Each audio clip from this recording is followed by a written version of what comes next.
Lefty's losing it quick for tonight. Hope you had a good weekend. Hope you had a great Monday. Hope you have a great week moving forward. Please like, share, subscribe. Take our poll. I got some lefties losing it. I got some small political news. One of Kamala Harris's top advisors speaking out about her and her time with Biden. Pretty laughable. Pretty one-sided. Pretty fucking pathetic. The type of people these people are. Wait till you hear the shit with fucking Kamala and Joe and Doug Emhoff from this woman. And the way she acts like Joe Biden was the greatest guy just because he was nice to her. These people are fucking nuts. Oh, he treated me so well. How could I say anything horrible about him? Fuck out of here. Chat's ready to roll. Here we go.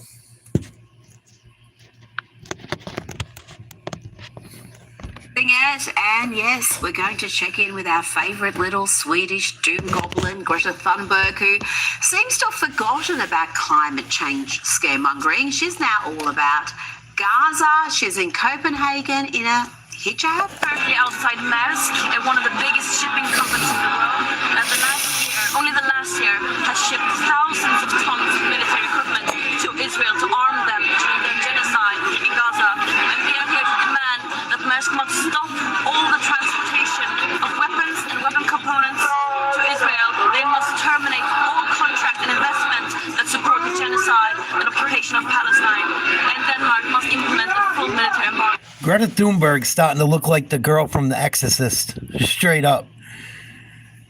What a nasty little troll. Oh, I can't stand this lying little bitch. Acting like she's still 12 years old. It's fucking pathetic. We are here because we know that America is not going to do it for us. We have overwhelming evidence showing that Israel is committing a genocide in Palestine. People have been trying to resist for so long, but they're still not listening. Oh, she's insufferable, isn't she? But she's got evidence, folks.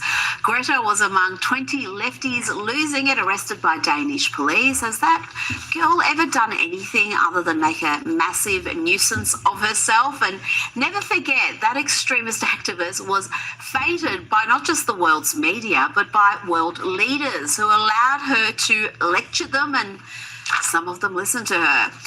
And here's someone who I don't think would have ended up in lefties losing it, Republican Congressman Dan Crenshaw from the great state of Texas.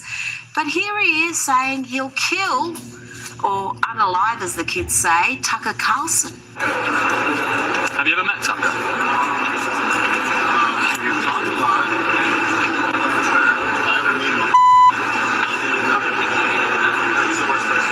If I ever meet him, I'll effing kill him. Not joking, that's what he said. A Republican congressman from Texas.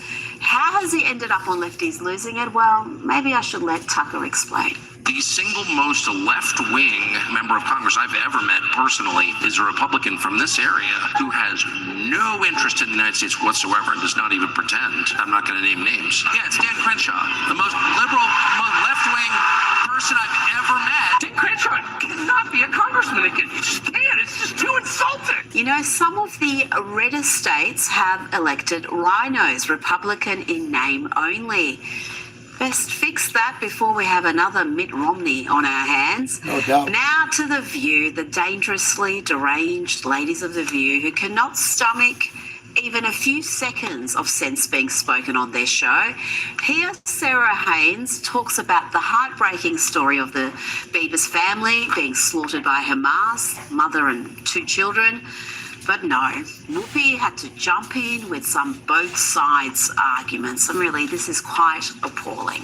These 2 little boys, Ariel and Kafir, they were 4 and 9 months old at the time, and they became, with their mother, kind of the symbol of October 7th, the tragic symbol. And our hearts are with Israel and the family. I mean, this is just the most heart-wrenching part for everyone. I think because there is nothing positive about any of them. And no shit. Their mothers remains will Yeah. also return. Will also eventually. Yeah. But you know, for everyone who's affected, for everyone, our hearts should go out. She just had to jump She's a in with fucking some witch. both sides nonsense. You couldn't let a tribute just go. Just let the family have a tribute paid to. And again, I just find it so shocking that, in a way, this is, when they... Why can't you just let the family be known for what happened to them and give them a moment of silence? No, you got to push Hamas. Oh, it's Hamas too. Hamas needs to be taken care of. Not the mother and the two little babies that were killed by him in that terrorist attack. We got to feel bad for the terrorists too. Fuck you, Whoopi. I hope Whoopi Goldberg fucking goes to the deepest, darkest part of hell. I can't stand that bitch. When we talk about things like Hamas, and I look at where we're putting our energy, I think, well, aren't these, who are the bad guys now? You Hamas bitch. are the bad guys, Whoopi, or should I use your real name here? Karen Johnson. Hamas are the bad guys, but she wasn't done yet. She then went on a rather incoherent rant. My point is, when do we stop saying it's these folks or these folks? When do we say, here's the enemy? Here is the enemy. This is what the enemy does. This is what the enemy does to children. Yeah, that's what. This is what the enemy does to children in Africa. This is what the enemy does to children all over the world because they're the enemy. That's what the enemies do. And why are we supportive of enemies that we know that our sons and grandfathers... Then why do you support open borders, you stupid bitch? This bitch is a walking contradiction. Everything she says, she thinks she's gonna be fucking Malcolm X. Complete fucking idiot. Whoopi, suck a dick. have fought in the past. What's happening, y'all? They don't care. That's the question. What's happening, y'all? I think what's happening is Whoopi desperately trying not to say what she clearly wants to say. This is, after all, the woman who said it depends who you talk to when discussing whether Hamas are a terrorist organization or not. Yeah. And who claimed the Holocaust wasn't about race. It was just white people killing white people. Also, if you're going to do this, then let's be truthful about it, because the Holocaust isn't about race. No, it's not about race. But these are two white groups of people. How do we have to black people see them as white people? But you're missing the point. You're missing the point. The minute you turn it into race, it goes down this alley. Now to the fallout from MSNBC's sacking of Joy Reid. Rachel Maddow is irate and doing monologues on her endless love for Joy. I guess we shouldn't be too surprised that one crazed far-left propagandist is going to admire another one.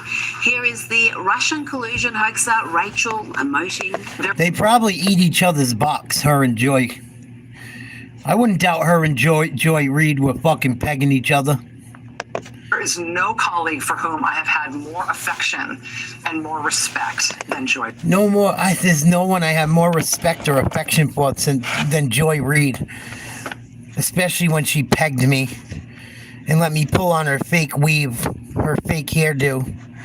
Oh, I loved her racism. I hate my white skin. Fucking idiot. Fucking get off the air, you dyke.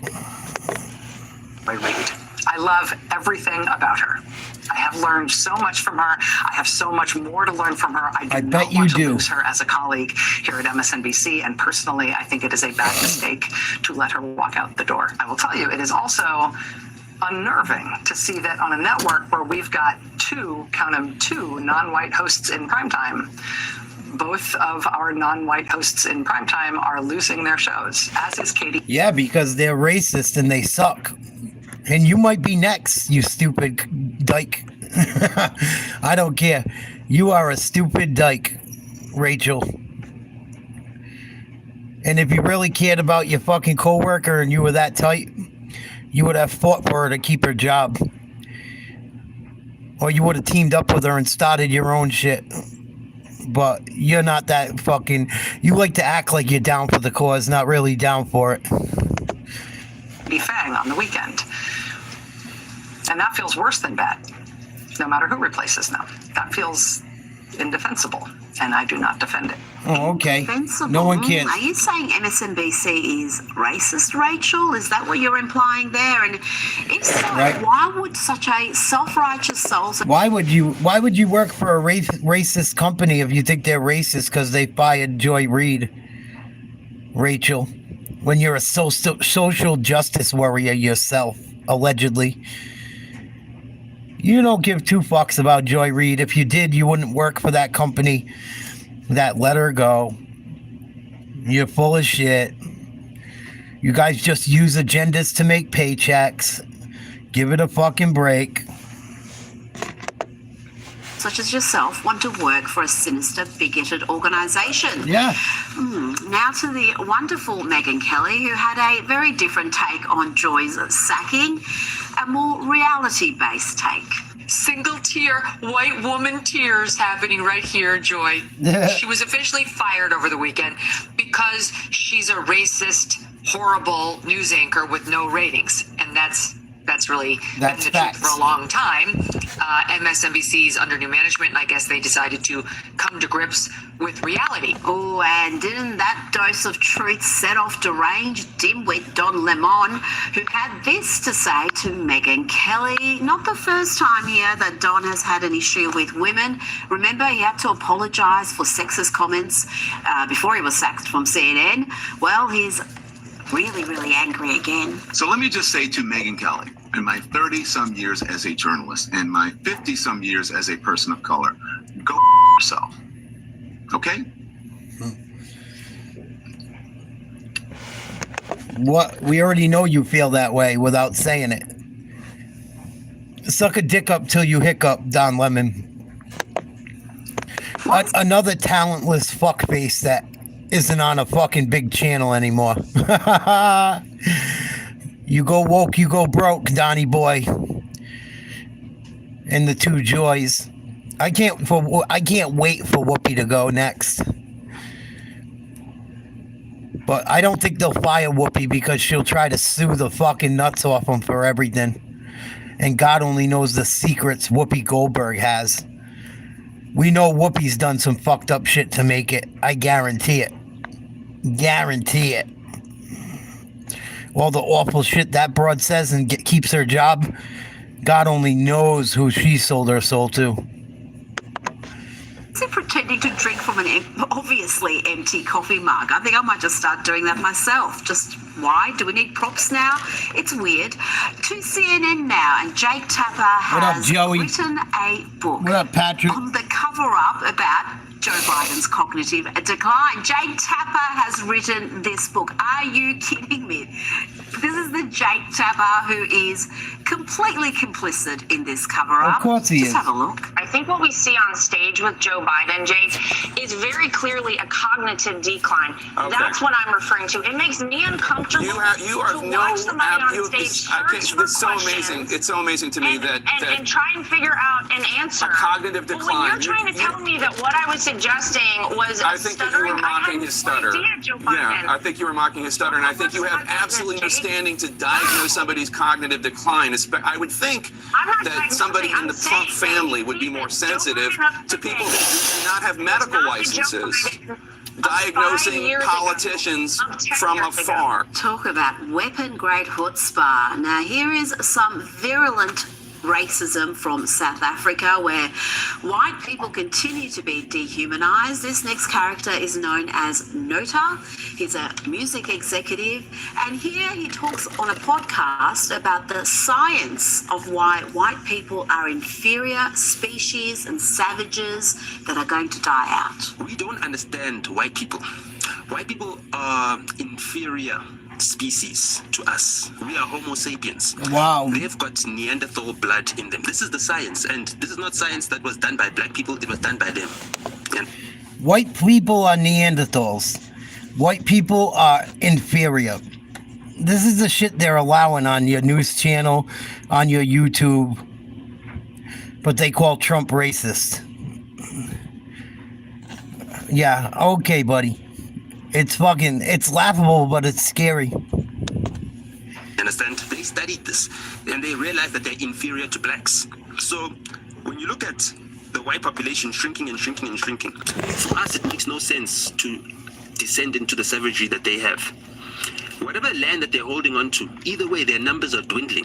Whatever leadership that they had is dying out as well. And you know about wealth disappearing after the third generation that is passed down to, you know. So they're on the last generation.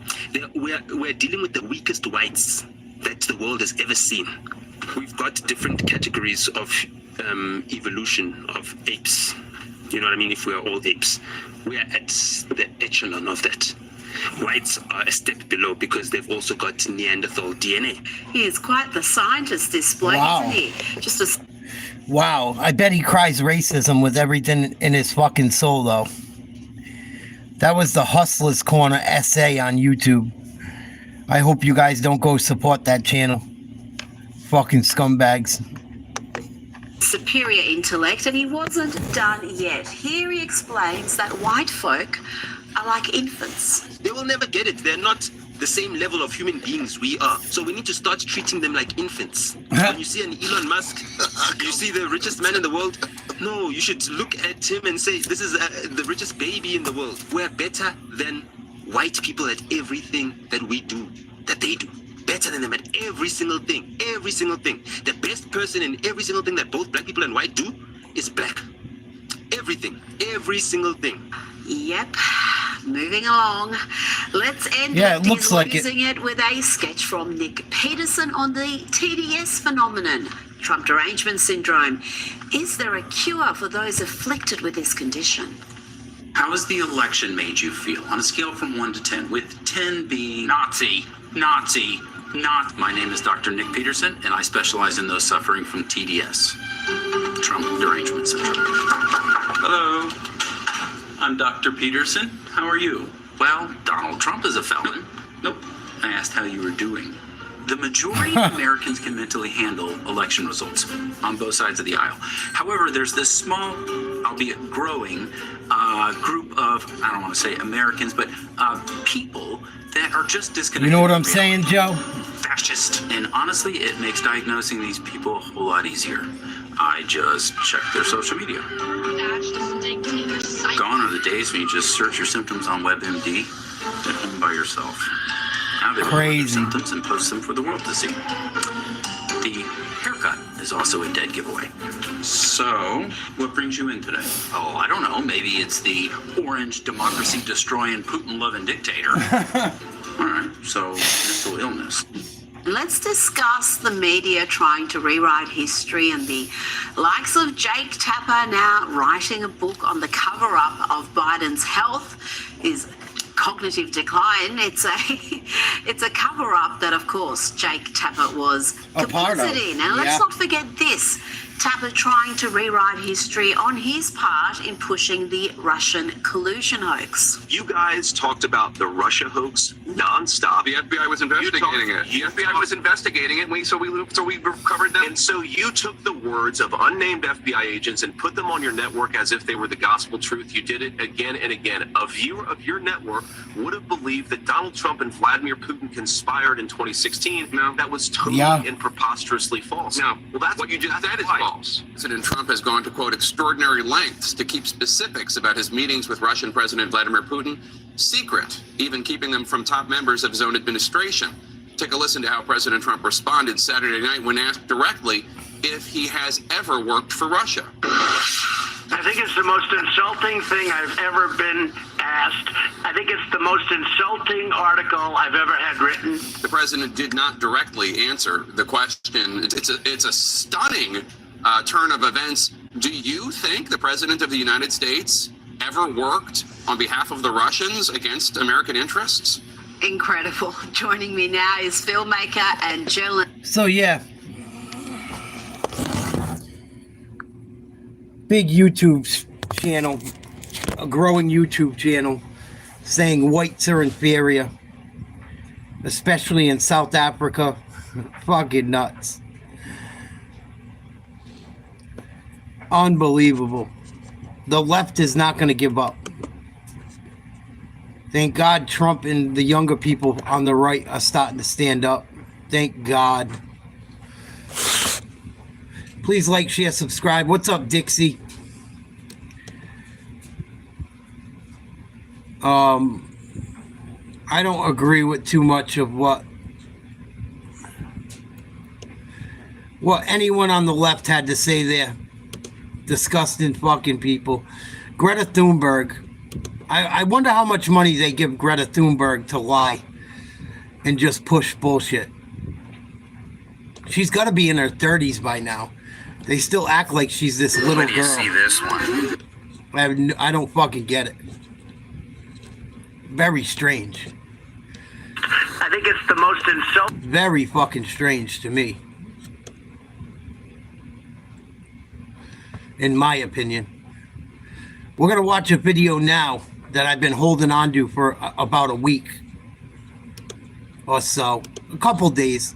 I've been holding on to these videos for a couple days just because so much shit changes so quickly and it wears me the fuck out. But we're going to look at some things I thought that were kind of important, and we're going to look at some morons. We're going to look at DNC insider Lindy Li exposing Doug Emhoff and his dark secrets and how these people really are behind the scenes. She's a huge Democratic fundraiser. She's also going to express her love for Joe Biden in this, which I find pathetic and I find disgusting and I find like she was tortured by him. This lady talks about Joe Biden like he was the second coming of Christ. It's sad. It's sad. Let's see what Lindy Li had to say when put over the coals by Patrick Bet-David.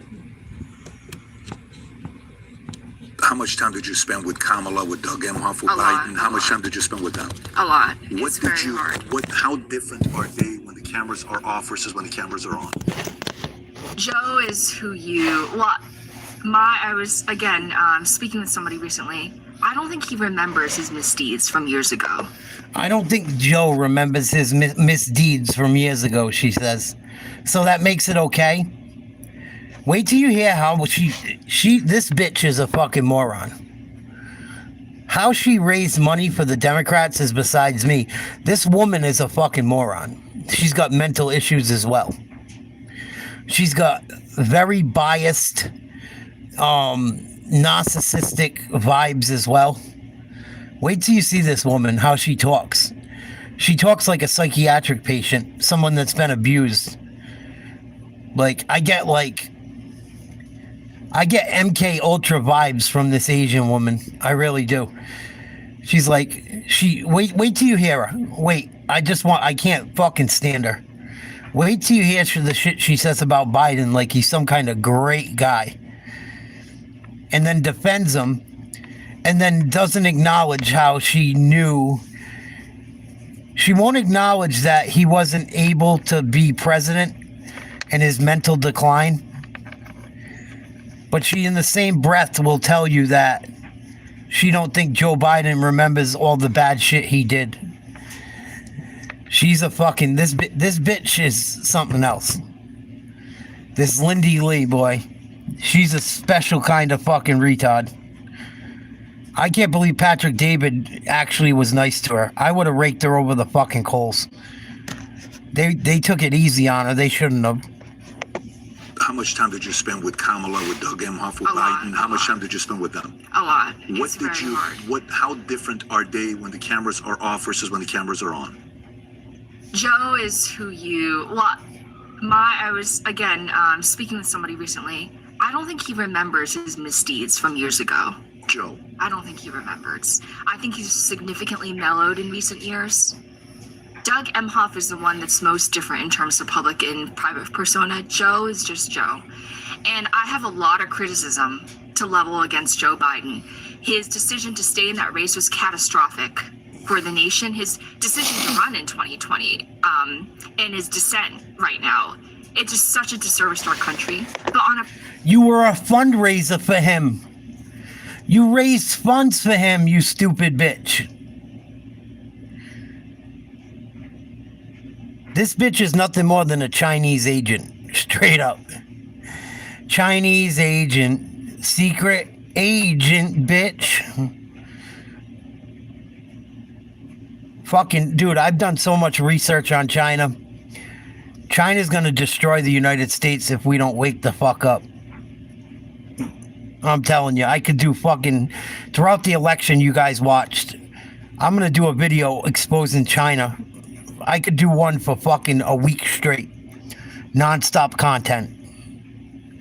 China is going to fucking cause massive problems with their bullshit if it doesn't stop. And they have massive influence in the United States, whether you know it or not. Massive. On a personal level, he was always kind to me.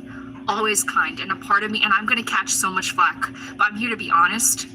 A part of me will always love him for that kindness that he's shown. A part of me will always love Joe Biden for the kindness he showed me. He shit on people for fucking 30 years, you lying bitch. Oh, it's okay he treated people like dog shit and threw the United States down the river. As long as he was nice to me and my family. Fucking fuck these people. The kindness that he's shown my father, whom he's met. I introduced him to people that I love. He was always so deeply kind. And I'm sorry if that offends people, because I know people want to think of Biden as some evil monster. And he did do really bad things. But on a one-on-one level with him, he was just... What was that instance? Joe Biden did some very bad things, but on a one-on-one level, he was just... And she starts crying, tearing up. He was a complete fucking scumbag warmonger, but he was so sweet to me. So it's all good. Fuck out of here. With you when he said, how's your husband doing? And, you know, which... Was that when you kind of knew his memory is gone, or was he? Well, I knew that before, because when I hosted him at the Mayflower, you know, the hotel in DC on May 1st. He stomped over my event by making news that day by calling our allies, India and Japan, xenophobic, and I was like, oh my god. Like, it was supposed to be a joyful. And an American president isn't supposed to be attacking our allies like that. But he either didn't remember, or I don't know what happened. He had a brain fart that day. Now, the audience doesn't know. You're not married. So when he said, how's your husband doing?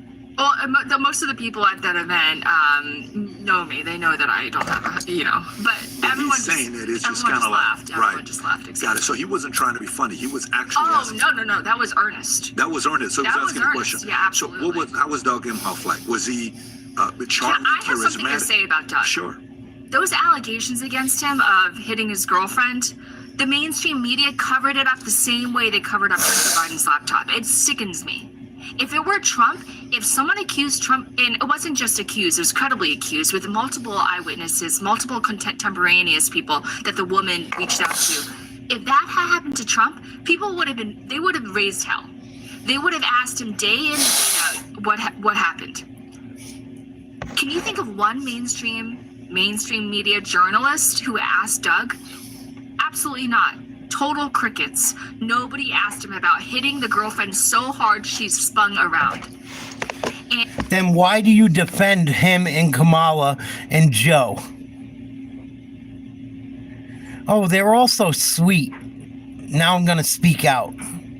Now that I didn't get paid, I'm going to tell the truth. That's what this is about. This woman didn't get paid everything she was supposed to get. She was a big fundraiser. Now she's mad, and now she's going to talk out about everyone. But if they won the election, she would have shut up about it. This bitch is a crooked little Chinese cunt. Straight up. Patrick David should have fucking laid into her so bad. She is the fraudest of the fraud of the fraud. Just about like everything else that comes out of China. Straight up. If you don't believe me, I'll do a whole show covering it. They don't even make real beef in China anymore. I watched a whole thing on covering food in China and the food they ship around the world. They were selling duck meat ground up and slammed together as beef and as Wagyu. for tons of money. All they do is fucking scam a large portion. Same thing with India. These countries scam the entire fucking world. Wake up. And impregnating the nanny, again, these are allegations, I want to be clear, but no one asked him about that. There are plenty of allegations flying around Trump, and he's always asked about them. What did you guys say behind closed doors about the We believe the woman. You believe the woman? I believe the woman. While you're raising money, you believe the woman? I believed, yeah. So, if you believe the woman that Doug Emhoff beat the fuck out of her, and his ex-girlfriend he beat the fuck out of, why are you raising money for Doug Emhoff and his wife, you fucking bitch? It was all good then, when you thought you were gonna come up. Oh, it was all good. When, like, why does no one say that to her? Like, obviously she saw all this shit and she was cool with it. Now it's a fucking problem because she didn't get paid and they lost. She's no better than the rest of them. Fuck this bitch. Lindy Li. How she looks in the mirror every day is fucking mind-blowing. Lindy Li. Give me a fucking break. Disgusting excuse for a human being. That came out, I think, in September. I actually stopped raising in September. I stopped. I haven't told anyone, but I stopped. In September, I stopped. She's so full of shit. Oh, yeah, in September, I stopped raising money. Bullshit. They would have fucking known. They would have said something to you.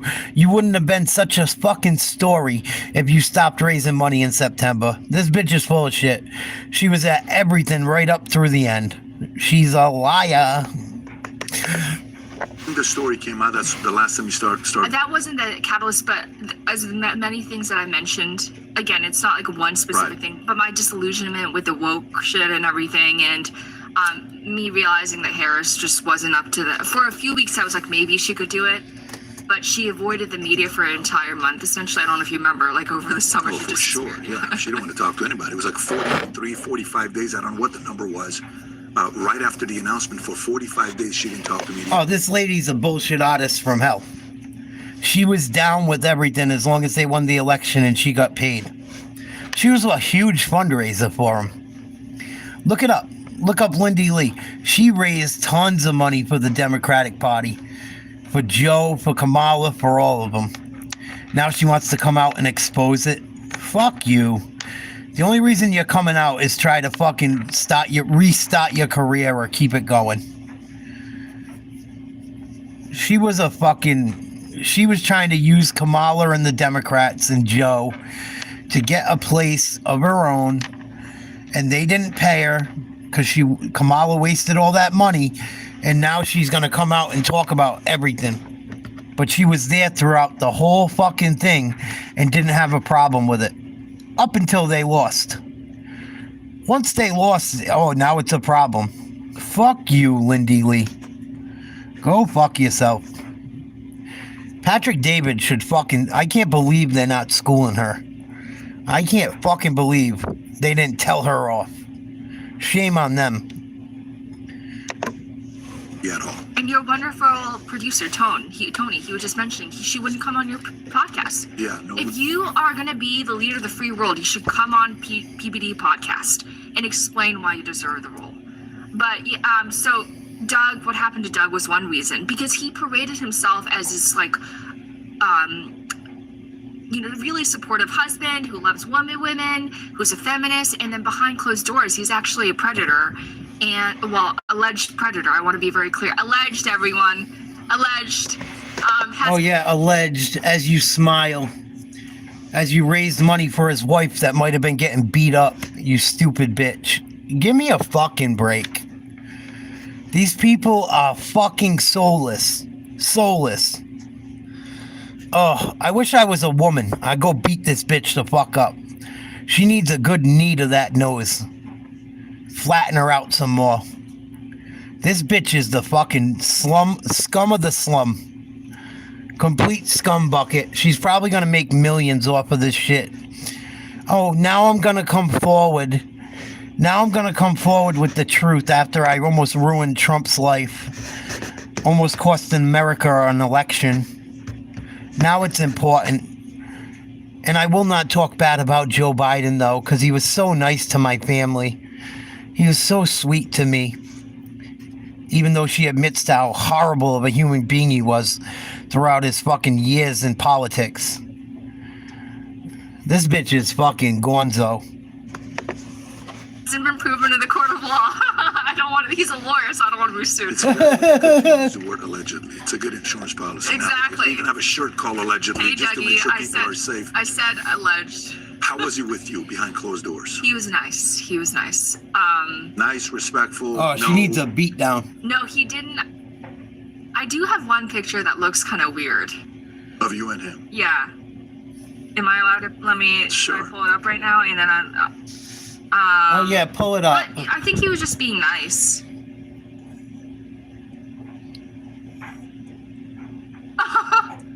Yeah, that's the one. How did you know? Rob is good. This bitch is a nut. Leave it to Rob to find it.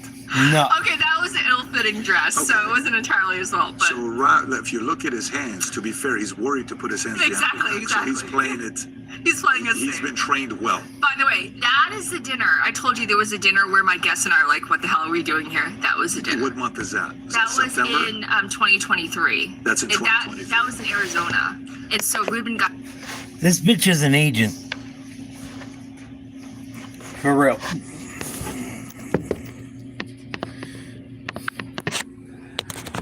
That bitch is an agent. Lindy Li is an agent, whether she's hired by someone or not. She's an agent for herself.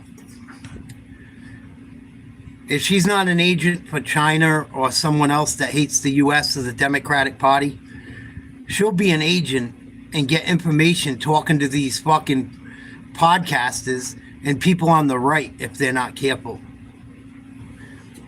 They should cut her the fuck off quickly.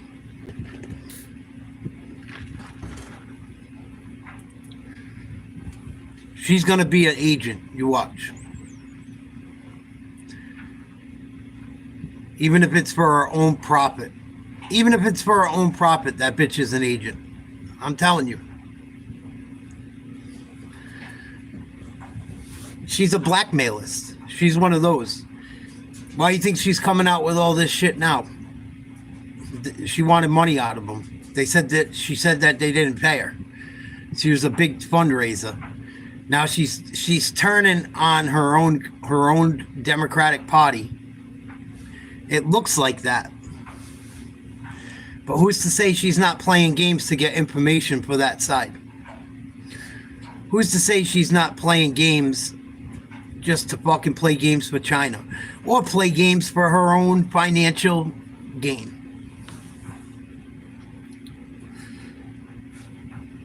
This bitch is a fraud. Fraud. I'm telling you. A fraud. She's a fraud.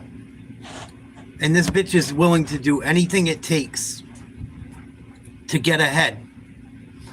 I'm telling you. I'm telling you, keep your eyes out for Lindy Li. I'm telling you. Even if she's on podcast after podcast and mingling, they'll eat it up. You watch. But this bitch is a scumbucket. She was all for all this shit. Because if she was a real person and really had dignity, she would have talked about it during the election. Now, after the election, all these people have all these problems. Now, all these people have all these problems when you were fundraising for them. If she got hired by the Republican National Committee, the Republican National Committee can't be trusted. Straight up. This bitch is a fucking blackmailist. I can tell by how she acts. Gallego was there, and then Gabby Giffords. Oh, if you want to know something about Gabby Giffords, we're going off on tangents, but you know who's married to her? Mark Kelly, Senator Mark Kelly. Mm-hmm. Arizona. Someone who would know, he markets himself as this man who really loves his wife. Oh my God, I'm about to make news, aren't I? Oh my God. Someone who would know. I got all this dirt. I'm going to tell everything. Someone told me that he's having an affair with his wife, who's basically become a national hero for being shot. And he is, he portrays himself as this, like, superhero. Again, alleged. But this is someone, and I can tell you off air, who told me, this is someone who would definitely know. And it just sickens me, how the Democratic Party is filled with these people who pretend to be family guys, and they're just not. Who was the biggest turnoff while you're in there, while you're on these guys? You're raising money for them. You're like, man, I want to help these guys out. Other than the DNC chair, who's a total clown. We already talked about it, right? Who was the biggest turnoff? Who was rude? This broad ain't down with the Democrats or the Republicans. She's down to make money. And she probably might have an agenda straight from China. Straight up. If the Republicans fed into her bullshit and let her in, they're morons. Morons. Or everything's fucking made up. We live in the Truman Show. Straight up. If the Republicans trusted this woman, they are fucking nuts. Who was disrespectful? Who was fake? Who was two-faced? Pete Buttigieg. Really? Mm-hmm. Why? Because who's two-faced? Everyone but her? This bitch is the most two-faced thing going on the planet. She just said how horrible Biden treated people all over the world and said, but she can't look past it because he was so sweet to her and her family. This bitch is a lunatic. That's why people lose their minds, because they don't see these people for who they really are. And they don't do their research. If the Republican National Committee fucking involves her with the Republicans, that's a terrible mistake. Terrible. This bitch is an op to everyone. Unless she can profit. Because he believes his own press releases and thinks he's hot shit. He thinks he's amazing. And his team is just so rude. So rude. Unbelievably rude. Really? Yeah, it actually, I'm deeply offended. I will never forget. I'm never going to remember the way that they treated me. It was awful. But you'll remember the way Biden treated you. Even though he destroyed people's lives for 40 years in politics. He was nice to me, even though he was horrible. Even though I knew he was fucking mentally incapacitated. This fucking bitch is something evil, man. These are the type of people that are running our country for us, man. And raising money and pushing influence. This is fucking nuts. This is bad, man. This is madness. This is scary. This scares the fuck out of me. That anyone would fucking allow this woman in their circle.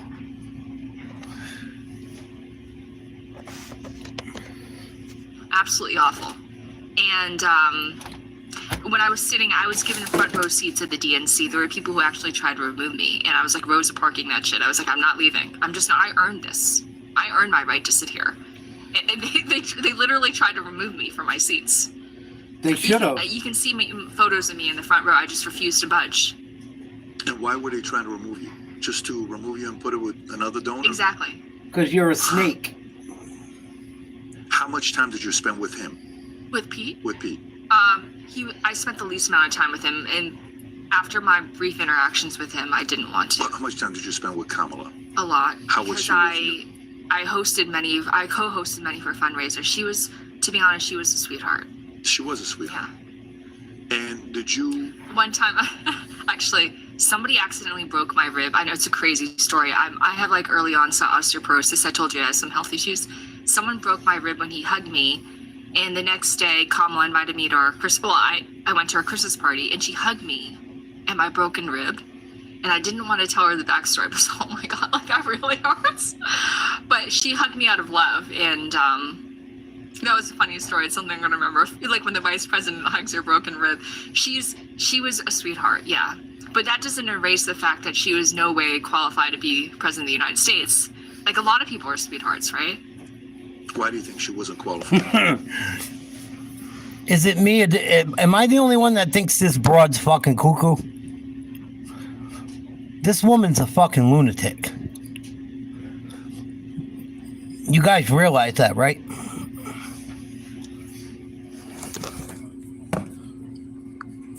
You guys realize this woman's not right. Not right at all. Everything she did, she tried to fucking keep everything on the hush. And with everything she's complaining about now, she was cool with when it was going down. No one sees that as a problem. That's what I said, Mark. She gives me MK Ultra vibes like a motherfucker. I can't believe Patrick Bet David and these guys aren't ripping her apart. They should be. Throwing her softball after softball. This bitch is like this bitch is something no good. Everyone she's talked bad about, she said she loves so much. They treated her so well. So she can look past it. And then she doubles back and says the other thing. Oh, they're terrible. I knew they weren't good enough. But I raised all this money for them. And they were nice to me, so I can't say nothing bad about them. As you fucking tell every gory detail about them. If the Republicans are stupid enough to let this bitch in the circle, that shit ain't gonna last very long. Nope. Unless they're trying to set her up on charges or something. But this bitch is this bitch is cuckoo. But she's not just cuckoo. I don't know if she's smart or not. She's smart enough to gotten where she's gotten. Maybe they've let her get this far. What up, boys and girls? Hello. But this is fucking strange. Strange. Why? Like, I don't even see why this woman has a platform anymore. Yeah, but even then, like, that's what I'm saying. They can't let her too close unless they're feeding her bullshit, trying to see if she's a spy. Whether for the Democrats, whether for her own financial gain, for China, for whoever. Something ain't right about this woman. I don't get it, Joe. That's what I'm saying. And she's not right. Like, she's like laughing and crying and fucking... Oh, they're horrible people, but I love them. They were so sweet to me, even though they fucking destroyed it, tried to destroy our country, kept our borders open, allowed illegal immigrants to hurt people, unalive people, sexually assault people, allowed drugs into the country, gave a ton of our money away for wars that we have nothing to do with. I was all good with that until I didn't get paid. That's why she's mad. They didn't pay her the end of her money for being a fundraiser. She was owed money, supposedly. That's how I feel about it, Mox, too. I think this bitch is... I think she's smarter than she thinks she is. I mean, I don't think she's as smart as she thinks she is. But I don't understand why they're playing into her hand. It's odd to me. It's very odd. I don't know why the Republicans would want her around whatsoever. And I said the same thing about 10 minutes ago before you said it. I said the same fucking thing. I get fucking MK Ultra vibes like a motherfucker. And Patrick Bet David, shame on him. Shame on them for not going at her.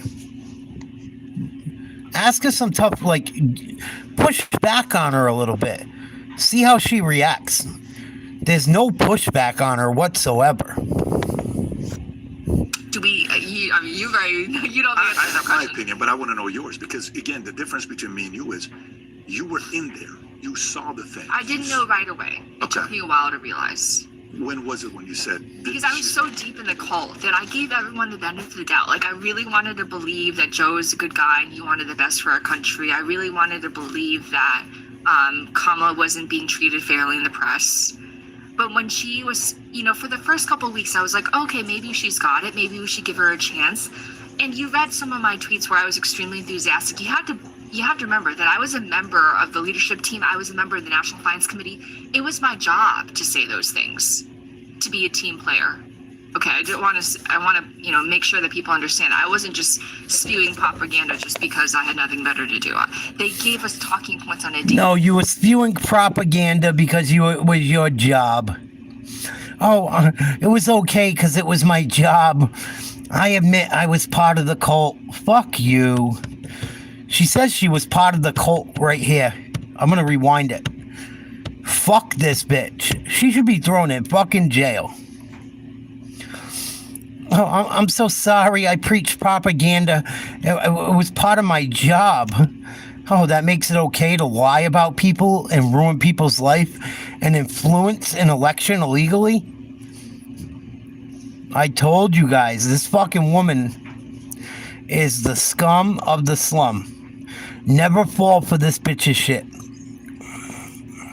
In there, you saw the thing. I didn't know right away. It took me a while to realize. When was it when you said? Because I was so deep in the cult that I gave everyone the benefit of the doubt. Like, I really wanted to believe that Joe is a good guy and he wanted the best for our country. I really wanted to believe that Kamala wasn't being treated fairly in the press. But when she was, for the first couple of weeks, I was like, okay, maybe she's got it. Maybe we should give her a chance. And you read some of my tweets where I was extremely enthusiastic. You have to remember that I was a member of the leadership team. I was a member of the National Finance Committee. It was my job to say those things, to be a team player. Okay, I want to, make sure that people understand. I wasn't just spewing propaganda just because I had nothing better to do. They gave us talking points on a daily basis. Who's they? The campaign, the White House. We were sent talking points. Through what format? Through email. But from the Office of Digital Strategy, we would get emails from them. And what would the email look like? What would it say? It would be like, hey team, here are the talking points that we're gonna discuss today. Oh, and something I should mention, every single time someone dared to question Biden's mental fitness, we were basically told to attack the person. For example, Robert Hur, remember him? The special counsel who's called Biden elderly man. Absolutely. Well-meaning elderly man with a poor memory. He was very respectful about the way he delivered the message. I thought he was very respectful. And actually, I was kind of taken back by the racist attacks that Democrats started launching against him. This party of diversity started lobbying, racial animus towards this guy. And I should have learned from that they would do the same thing to me. I should have, but I should have. Now looking back, 2020 is hindsight. But so when something like that would happen, when someone dared to question his fitness, we were told to attack that person personally, to undermine his credibility, to assassinate their character. This is an email telling you how to do it, or is that on conference calls or Zooms? If it's something bad like that, would be on a conference call or a Zoom where there wouldn't be a paper trail. But we had very frequent conference calls. What would they say? They would say, this person said this. This person has no credibility. Just go after him. And we knew exactly what to do. Like, they didn't even, it was very mob-like. It was like very Tony Soprano. And then we were told to go after people like Merrick Garland for slow walking the prosecution. Garland, out of all people? Yeah. Really? Yeah, because a lot of libs think that he took his time. Oh, wow. Yeah. That is so. There's a huge contingent. That is so strange to go because after I know him. a lot of conservatives hate him too. Like, oh yeah, it's interesting. Hey guys, I'm so excited to be on Manic. I will answer any questions, no matter what it is, whether it be politics, sex, your love life, family issues, whatever it is. I'm here for you. I want to be your friend. I want to talk with you and understand you. So please reach out. I can't wait to hear from you. Thanks so much, guys. If you enjoyed this video, you want to watch more videos like this, click here. And if you want to watch the entire podcast, click here. No, I'm all set. I don't gotta watch the entire podcast. The bitch is a fucking liar. Please like, share, subscribe to Nate's Live Talk if you haven't. Happy Monday. Yeah, they're fucking nuts, Pat. They're nuts, Mark. Fucking nuts. I can't believe they fucking allowed her into The Republican National Committee. I gotta look that up. I can't fucking believe that. The Republicans can't be that fucking stupid. She's gonna snake them out, man. She's either gonna snake them out, or they're gonna catch her doing some backhanded shit. You watch. Fucking unreal.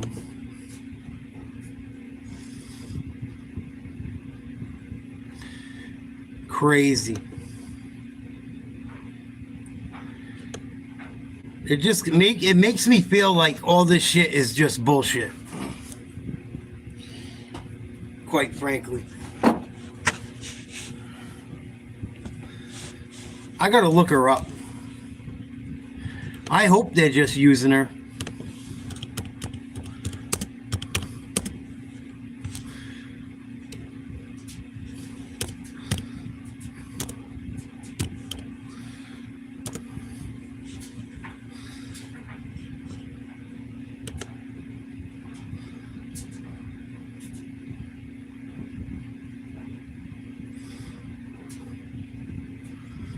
Yeah, she's jumping sides. She jumped sides. You're right, Mom. Hopefully they're using her, or they said, hey, bitch, you're going to tell us everything that fucking happened, or we're going to put you in jail. That could be part of it, too. Lindy Li might know so much shit. Maybe they're trying to fucking get some info. But they better be careful how they handle this bitch. I have no fucking confidence in trusting this woman. No confidence trusting that bitch. Whatsoever. No doubt, Mark. She just said everything under the sun why you can't trust her. Let's check out some of the lefty liberals losing their mind this week. We got Jasmine Crockett. We got some more liberal meltdowns. Please like, share, subscribe. Some of these are pretty fucking profound. Let's check out our poll. Do you support American tax dollars supporting wars we are not involved in? 86% say no. 14% say yes.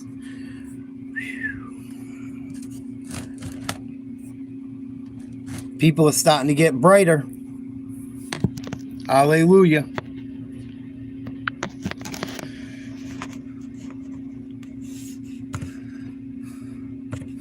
Easy ass bitch. So the strangest psyop is still happening to the American people. This whole Zelensky-Ukraine thing is so bizarre. I can't believe people are actually falling for it. But when you have people like former Republican Congressman Adam Kinzinger saying stuff like this, some people actually listen. He thinks we need to be thanking Ukraine. Roll it. Trump and Vance are absolute cowards. Like, we should be thanking Ukraine for taking on the Russians. What? For fighting back against the Russian invasion, which, by the way, yes, the Russians invaded, when Donald Trump is too scared to even stand next to Vladimir Putin and say something bad about him.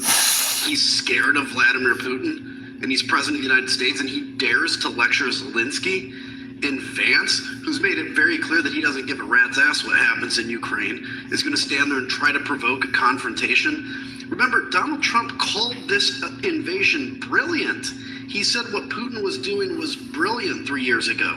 And it was supposed to last, by the way, 3 days, maybe 3 weeks. We're 3 years into it right now. The Russian economy is on the verge of collapsing, and Russia is out of offensive combat power, and Ukraine continues to defend. So nobody in the Oval Office should dare to lecture Zelensky. Yeah.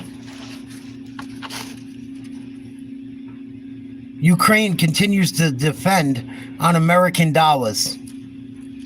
On American money, you stupid fuck. They're not telling you the truth about what's going on in the Ukraine and Russia either. Almost every major, like Ukraine, they act like Ukraine's winning. Nobody's winning. Russia's not winning, neither is Ukraine. Ukraine has been fucking everywhere besides like Kiev has been bombed out like a motherfucker.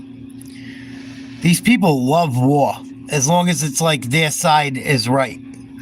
Oh, the war's okay as long as my side's right. The side I support is right. War, kill, murder. Typical fucking liberal. Screw you guys. Your problem is you're a piece of shit. Yeah. Now, I guess we can all be grateful that Adam Kinzinger is no longer a member of Congress. However, I have an even worse take than that to show you guys from a sitting member of Congress that I will play at the end of this video. I'll give you a hint. It's DEI Congresswoman Jasmine Crockett. Anyway, next up we have this fellow who I think wants to fight J.D. Vance. Roll it. Trump, you're a disgrace. Vance, you're just a fucking tough guy, aren't you? Yeah, Zelensky, when you got a whole, when everybody in the room's all in there. Get me and you in a room, Vance. Just me and you. Let's see who comes out of that one, you fuck. You got a whole, when everybody. Oh shit. Grandpa's fucking thinking he's got hands again. Oh no. Grampy, you better think twice. Old Grandpapa wants JD Vance in a room alone. Said he's gonna kick his ass. Give me a fucking break. Give me a fucking beat. Come on, Pappy, give me a break. You guys are fucking nuts. You're just a fucking tough guy, aren't you? Trump, you're a disgrace. Vance, you're just a fucking tough guy, aren't you? Yelling at Zelensky when you got a whole... You're just a tough guy from inside your fucking dump. You're just a tough guy standing in your fucking house talking about world economic problems like you're gonna beat JD Vance's ass when you're 70 years old, can't even get your dick up. Shut the fuck up, fucking retard.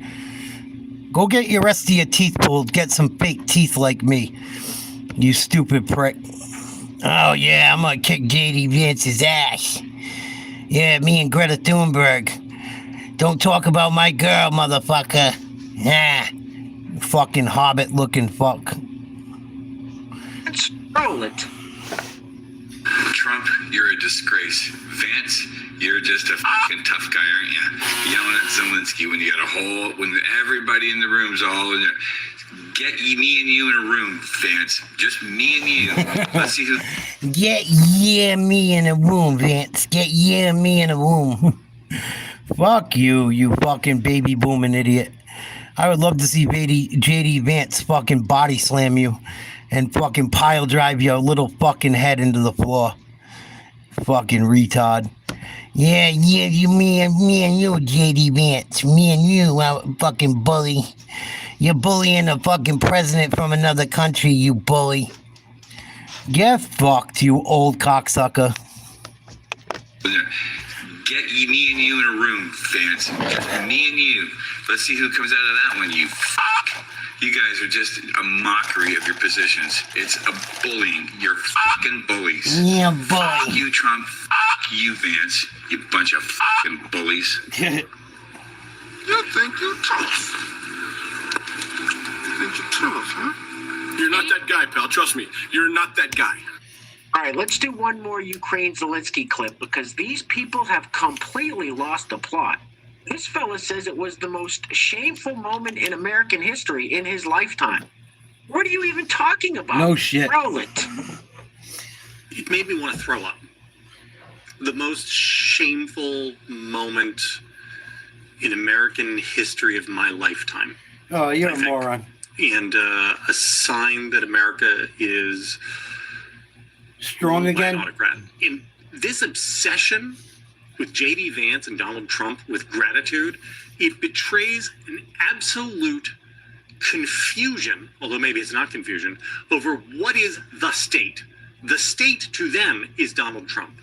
And so what needs to be expressed is gratitude not to the American people, not to the Congress, not to whoever happens to be president in 2023, but to Donald Trump himself. Here's the key thing. Zelensky. You stupid prick.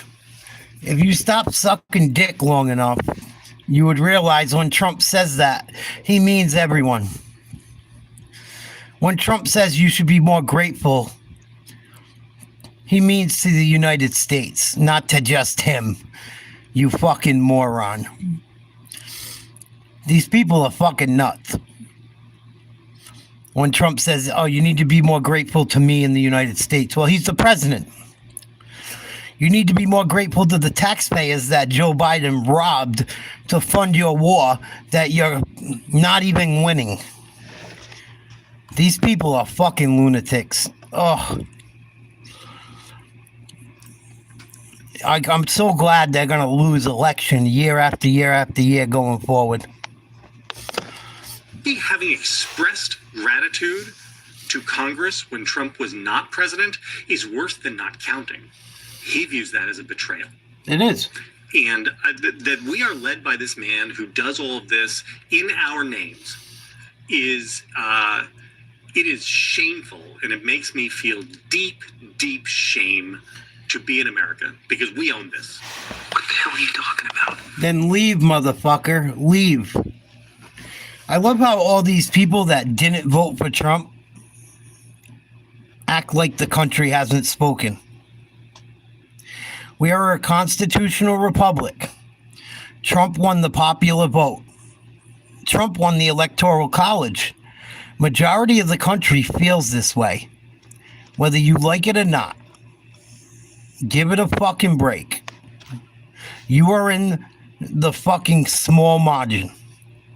You are amongst the people that didn't fucking get enough votes to have it their way. Suck it up, Buttercup. Who are you talking to?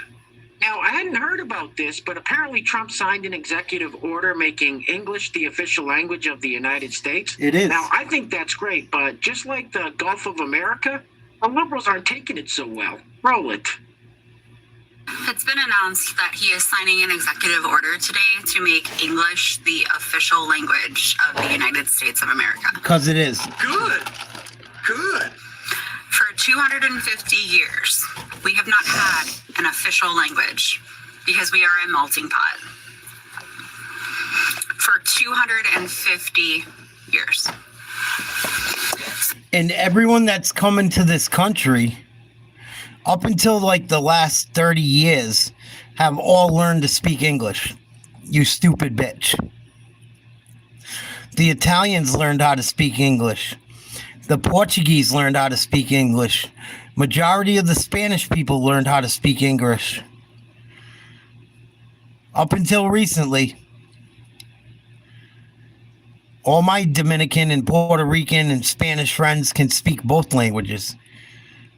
You live in America. We speak English. What's the fucking problem, you stupid cunt? With your nose ring, of course. With your Sally Jesse Raphaels, of course. With your fucking SSRI bug eyes. Bipolar like a motherfucker. The borderline personality looking motherfucker. And this person's a medical professional by the way they're dressed. Give me a fucking break. So now, all of the hate that's already been fired up and is extreme against Spanish speakers, anyone who appears brown, will be magnified even more because when you go to other countries, if you go to Mexico, their official language is Spanish. If you go to China, it's Chinese, Mandarin, whatever. Different dialects for everywhere. If you go to a Muslim country, you speak Muslim. Same thing in fucking Israel. Same thing in Spain. Same thing in African countries. There's nothing wrong with giving a country a language as its language of origin, you stupid liberal bitch. Language does not make things racist, you stupid bitch. You're fucking nuts. In France, they speak French. In Italy, they speak Italian. In Greece, they speak Greek. No one's screaming out that's their official language. Oh my goodness. What a fucking travesty. Like someone died. You need to get a hobby. And if you have a man, you should waste your time fucking him and making him feel like a man instead of caring about this nonsense, you stupid bitch. Probably don't. If you have a woman or kids or anything, you should worry about that shit more than what you're talking about. You fucking idiot. These people make a problem over everything. That's racist. This is racist. That's racist. You're a bigot. You're sexist. Oh my God. Masculine, toxic masculinity. Oh my God. Feminism is the best. 4B movement. Oh my God. How dare English be the language of the United States? How dare they? Get a fucking life. You fucking freak. If they don't speak English, they apparently have no business being here. Who said that? Official language. Oh, don't give me that liberal bullshit. Idiot. Hey guys, real quick, before we go any further on this, give you a hint. In today's video, I really It's the type of people those people defend. Morons. Today, super thanks. So once again, too, you want to help sponsor up? Get this. All right, next up we have this individual who I believe is a trans man, so a biological woman that identifies as a trans man, is singing backup vocals to "Body is None of Your Business." Roll it. My queer body, it's none of your business. I need you to know.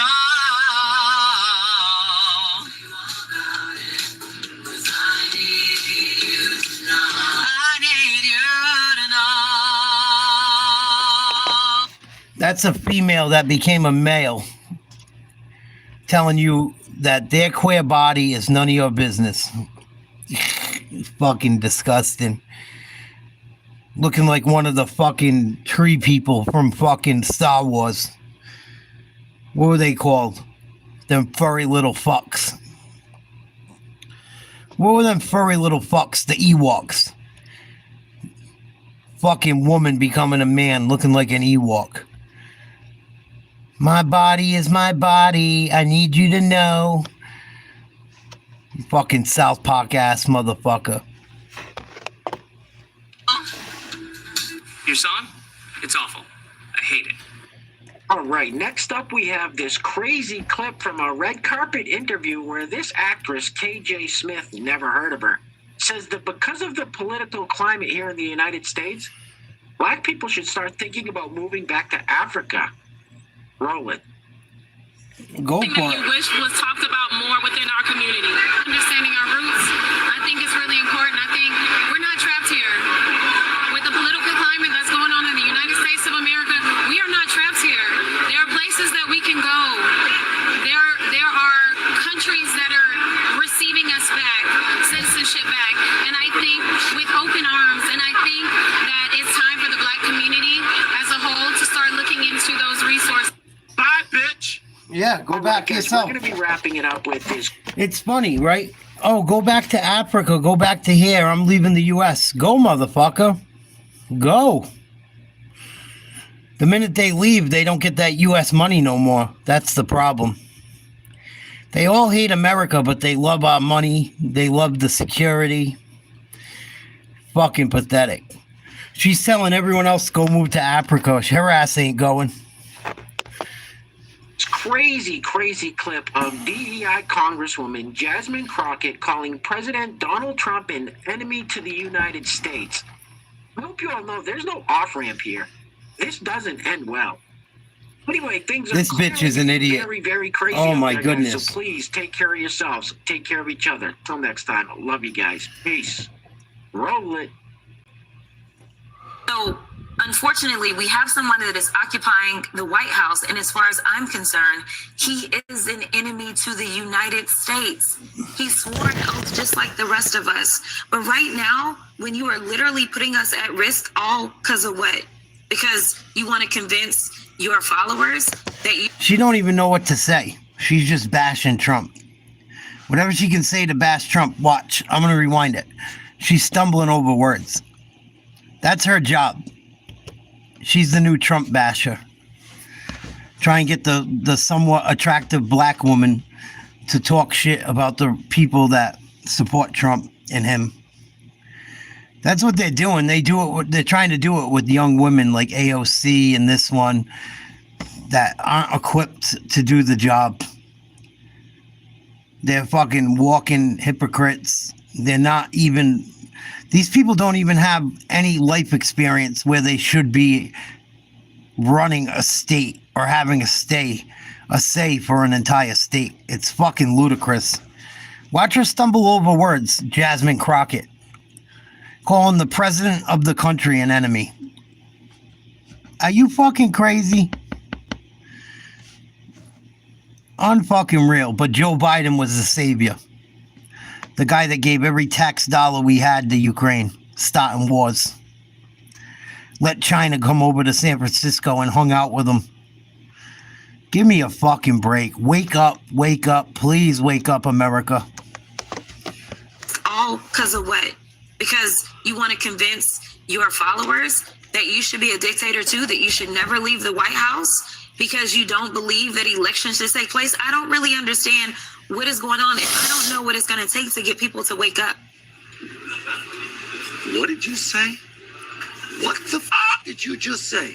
Unfortunately, we have someone that is occupying the White House, and as far as I'm concerned, he is an enemy to the United States. Because she's an idiot, or she's insane.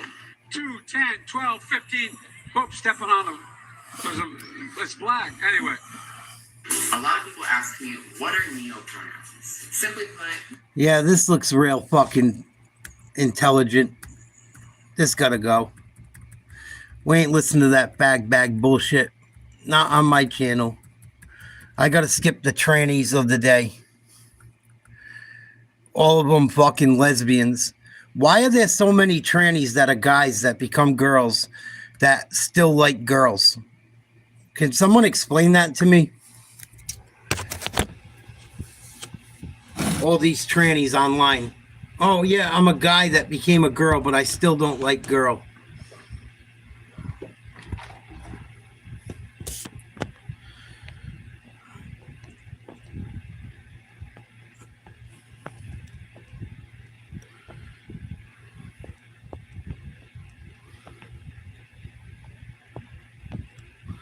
Thought I seen a comment. Who is they and these people? I don't know who you're talking about. Jasmine Waters? No, I don't want her message to get out. She's a raceful, hateful idiot that shouldn't even be in Congress. Are you kidding me? I don't like trans bullshit. I'm not into that trans shit. I'm not into my taxpayer dollars going to trans bullshit. I'm not into young children being educated in trans bullshit on my tax dollar or on any dollar. I'm not with liberal nonsense. Sorry. That's what I mean by those people. Far left liberal morons that think it's a crime for America to say they're an English speaking country. Fuck you talking about?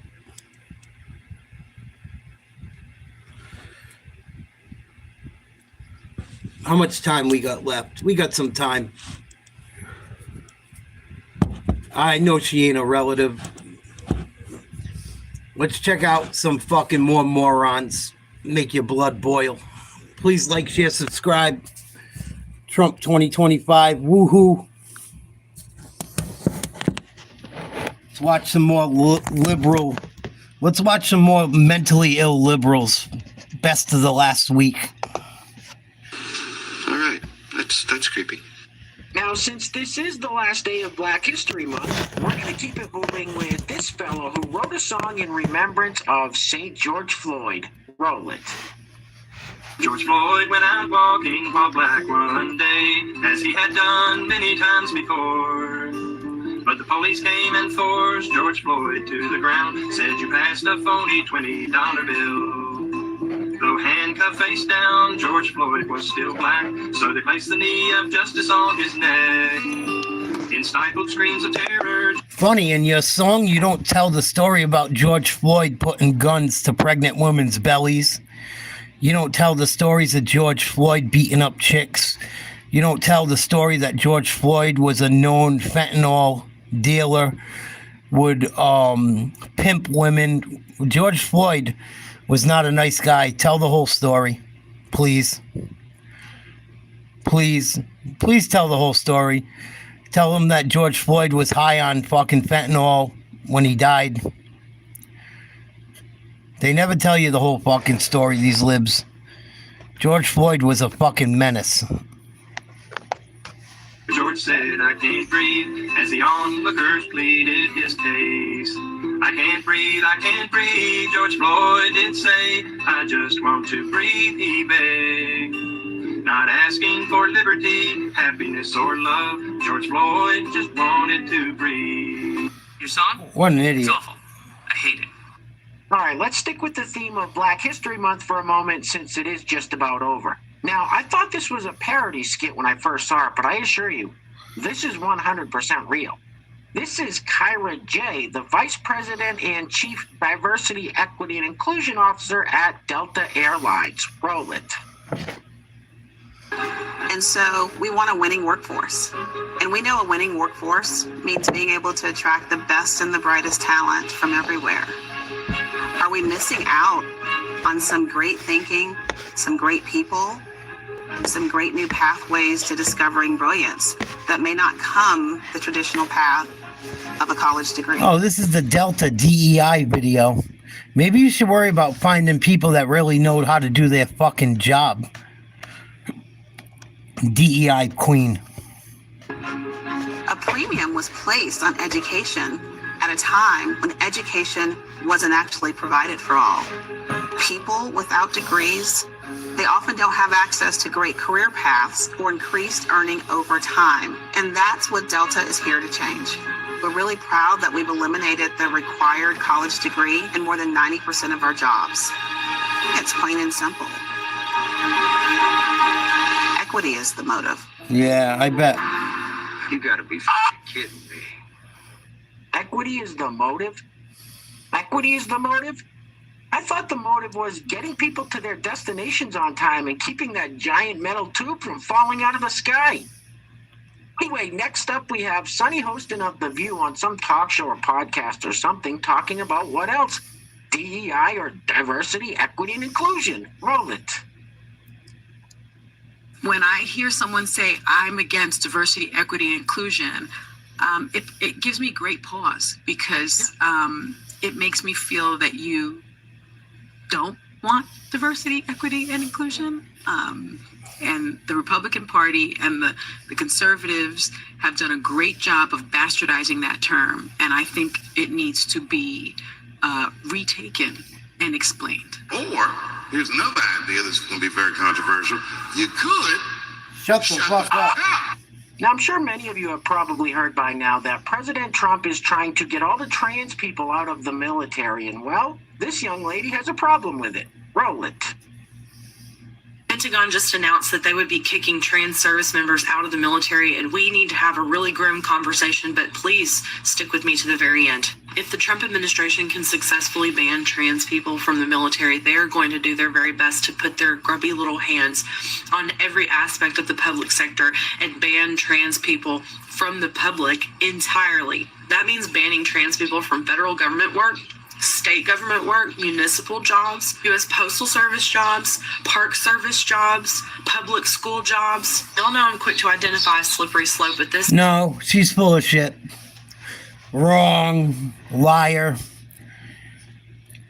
The military has nothing to do with the United States Postal Service, you stupid bitch. Nice try to lie. The military is solely the military.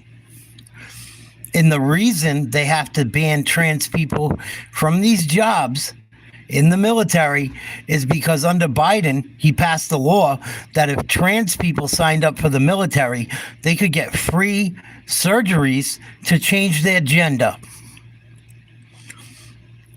So the only way to stop taxpayer dollars going to that is to ban them from the military. The military has nothing to do with 3/4 of the branches of government and positions you're talking about, you stupid bitch. I was a government worker for years. These people love to talk about shit and things they don't know anything about. I'm going to replay it so people know I'm not lying. The United States Postal Service or any of these other fucking branches of the government workforce have nothing to do with the military. You stupid, stupid liberal woman. With your fucking... I just want to punch you right through the screen. I do. Have a really grim conversation, but please stick with me to the very end. If the Trump administration can successfully ban trans people from the military, they're going to do their very best to put their grubby little hands on every aspect of the public sector and ban trans people from the public entirely. My God. That means banning trans people from federal government work, So state stupid. government work, municipal jobs, U.S. Postal Service jobs, Park Service jobs, public school jobs. Y'all know I'm quick to identify a slippery slope, but this one means I worked with the training at the post office. They do everything for that motherfucker and get away with murder. All the gay people and the trans people that work at the government, they get away with murder. There's other people of other ethnicities that get away with murder too. Because the minute, if you question them on their work, they'll bring up a lawsuit. Oh, you were racist to me. Oh, you didn't treat me right because I was gay. You didn't treat me right because I was trans. You know how many people I know that work at the fucking post office that get away with murder because of their skin color or their fucking sexual fucking orientation? It's disgusting. It's part of the reason I quit there. These people get away with fucking murder because the minute you say something to them, they're going to go, all right, I'm going to sue you. You're picking on me because I'm this or I'm that. That's what DEI has caused. That's why it's got to go away. Taking us back 100 years at least in civil rights, because if they can successfully ban trans people from the public sector, then they will try to do it with all members of the LGBTQIA community. And then when they... Working for the fucking postal service is not the public sector, stupid. It's still a government job. This bitch doesn't know a fucking thing. I can't believe people like this get a platform. And I fight for views exposing it. People are so fucking uneducated, it's amazing. Can do that, and then it's women. That has honestly got to be one of the dumbest things I've ever heard. Ever. And next up, we have this lady who thinks President Trump will be taking wheelchairs away from disabled people. And basically, if you voted for Donald Trump, you're the one taking wheelchairs away from disabled people. Roll it. I just want to say to all the MAGA people, all the Christians out there, that thanks to you voting for this man the first time and ever giving him a platform, you are complicit in the death of all the people that are going to die because of his taking away Medicaid, all the elderly that will be kicked out of nursing homes. Oh my God, shut that up. will lose their medicine. These people are delusional. No one's getting kicked out of fucking nursing homes. No one's getting fucked over where they can't get medicine. Stop with your fucking fear-mongering. Cuckoo. Another one with crazy eyeglasses. What the fuck? Oh, I'm gonna die because I don't have a wheelchair.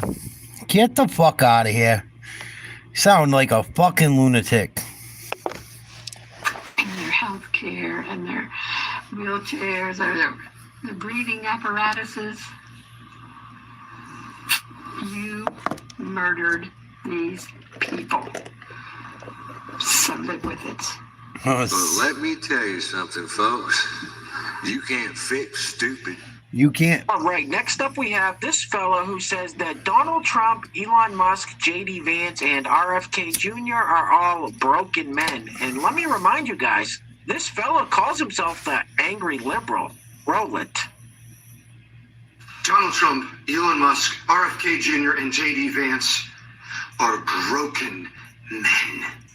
And broken men can only break things. It is incumbent upon each and every one of us in our life to look in the mirror and ask the question, am I and where am I broken? And if we find some place, then we must fix or heal it. We cannot spend our lives blaming the world for what broke us. We take responsibility. If we are broken, our innocence fractured, we no longer see the world as a good place. We don't see life as a good thing. We don't see other people as good. Look at these men and the hate and anger and blame they spread, cutting down everything. What about Why? you? Because that is how they see the world, because they are broken. Broken men can only break things. What broke? Broken men generally aren't billionaires. Broken men don't generally put fucking rockets in outer space and build vehicles and build cities. I think your brain's broken, dude. I think you're fucking delusional as fuck. Trump looks like he's doing all right to me. He's got a bunch of beautiful fucking children. Made a ton of money. Has done right by the United States of America. I think he's been a good president. I think he's been much better than Biden. I think he's been much better than Clinton. I think he's the best president of my lifetime. I saved more money under Trump than I ever did in my life. I made more money under Trump than I ever did in my life.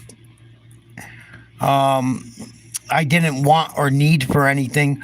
My quality of life was better under Trump. There were no wars under Trump. None. Not a one. So keep telling me about broken men again. Let's hear from the fucking guy screaming, called the Mad Liberal. These men being unloved by their fathers and failing to live up to their real or imagined expectation of what would earn that love. Donald Trump, famously unloved by his father, fails his whole life at business trying to prove his worth. Elon Musk, famously unloved by his father, tries to become the richest man in the world. This is delusion personified. You guys realize that, right? This is delusion personified. Complete delusion. Trump failed at his business in his entire life. His father gave him $1 million loan. He turned into billions and billions and billions of dollars. Employed millions of people. Continues to. Doesn't take a check for being president. Didn't his first time. Uses his own jet. Elon Musk, pretty much the richest guy in the world, whether he liked his dad or not. Working without pay, trying to look into government overspending. Sends spaceships up into the sky trying to figure out how we're going to get to Mars. Try to stop wars, both of them. And Elon Musk and Trump are broken. But you know what's right. We should have voted the other way, yeah. To the lady getting drunk, eating Xanax, who lets her husband knock up the nanny and beat on women before she was with him. And the other guy that don't even know if he fucking shit his pants or not. Come on. Who listens to this bullshit? Give me a fucking break. This fucking guy needs help. Whoever listens to this guy really needs help. To get that love, his father now explicitly refuses to offer him affection or respect. J.D. Vance, abandoned as a toddler by his father, his mom remarries, he changes his name again, changes his name again, so desperate for attention. Funny, right? I gotta stop it again. Ragging on all these guys because their dads didn't love them, but they'll support all these people that come from single mother households that aren't white. Oh, all these other people that come from single family households that don't make it. They're fucking destitute. Oh, it's so horrible what happened to them. But the ones that made it, after you claim their parents didn't give a fuck about them, are actually successful in changing the world every day they're alive. This is complete walking contradiction at its finest. You gotta be a fucking nut to believe this shit. This guy needs fucking help. Holy shit, Batman. Check, please. To some paternal love or lineage, RFK Jr., his dad, of course, famously murdered in public, as was his uncle. The weight of the family name upon him, and he fails miserably to live up to it at all, becoming a drug addict, cheating on his wife so much she herself. These are broken men, desperate to live up to something and failing spectacularly. What the hell is his problem? Yeah, he loves Joe Biden and Hunter Biden. And Hunter Biden had a great fucking life. He was the example of everything a man should be. Give me a fucking break. Joe Biden said the most racist shit you could possibly say as a senator. Oh, he's the best. Kamala Harris doesn't know what she is. Puts single mothers in jail when their kid has sickle cell because they can't go to school. Oh, she's the best. Doug Emhoff, complete scumbucket. Oh, he's going to be the first gentleman. These people are fucking loons. Lunatics. Their fucking way of... Their barometer of people that are broken and people that aren't, and people that are good people and people that are not, and people that are smart people and people that are not, are completely broken. He's the one that's got a fucking broken brain. Holy shit. I can't stop eating. All right, next up we have trans activist Lily Tino, who is a biological man that identifies as a trans woman, calls himself a lesbian, but that's neither here nor there. Lily Tino pulled a Dylan Mulvaney and went and got FFS, or facial feminization surgery. Roll it. Oh, went and got a bitch surgery. You look the same. You look like a guy.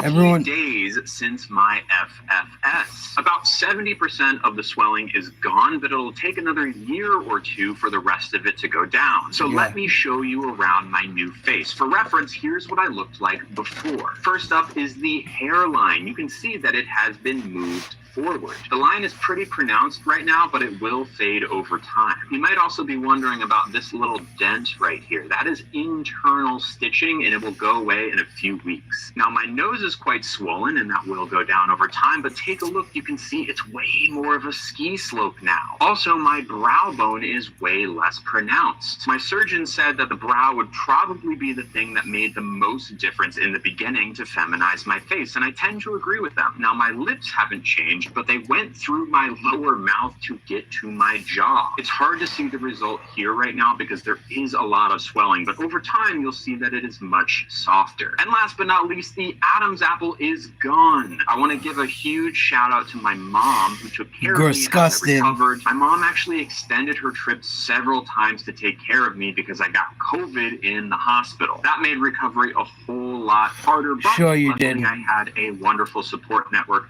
of friends as as well, that helped me walk my dog and brought food and did all these wonderful things. And I'm super excited for y'all to come on my healing journey as my your healing journey, my ass. Few years. Is he out of his fucking mind?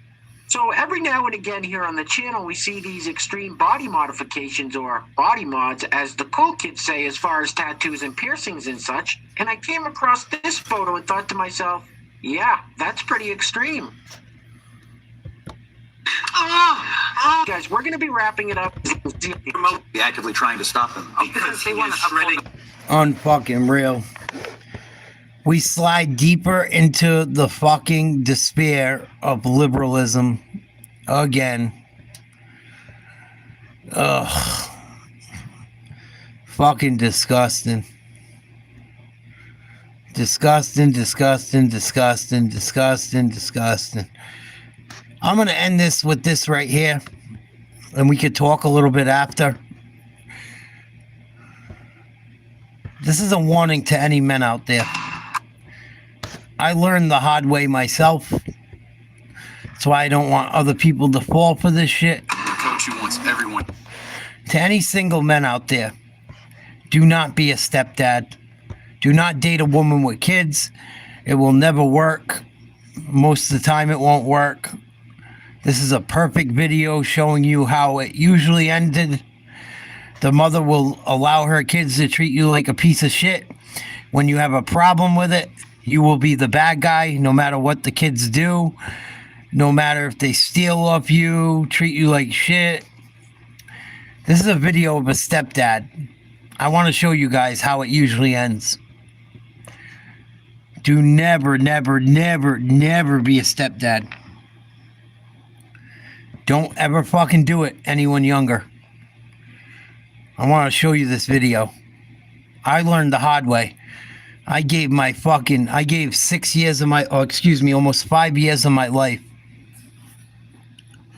to a relationship that got ruined by my ex's oldest son robbing a bunch of money off me, causing major problems, constant problems from their kid's father, not being able to do what he was supposed to do, not wanting to be a part of their kid's life unless it was easy for him,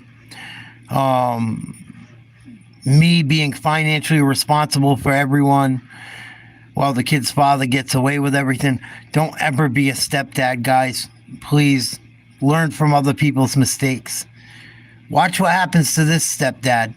And he acts crazy in it, but I can understand why he is.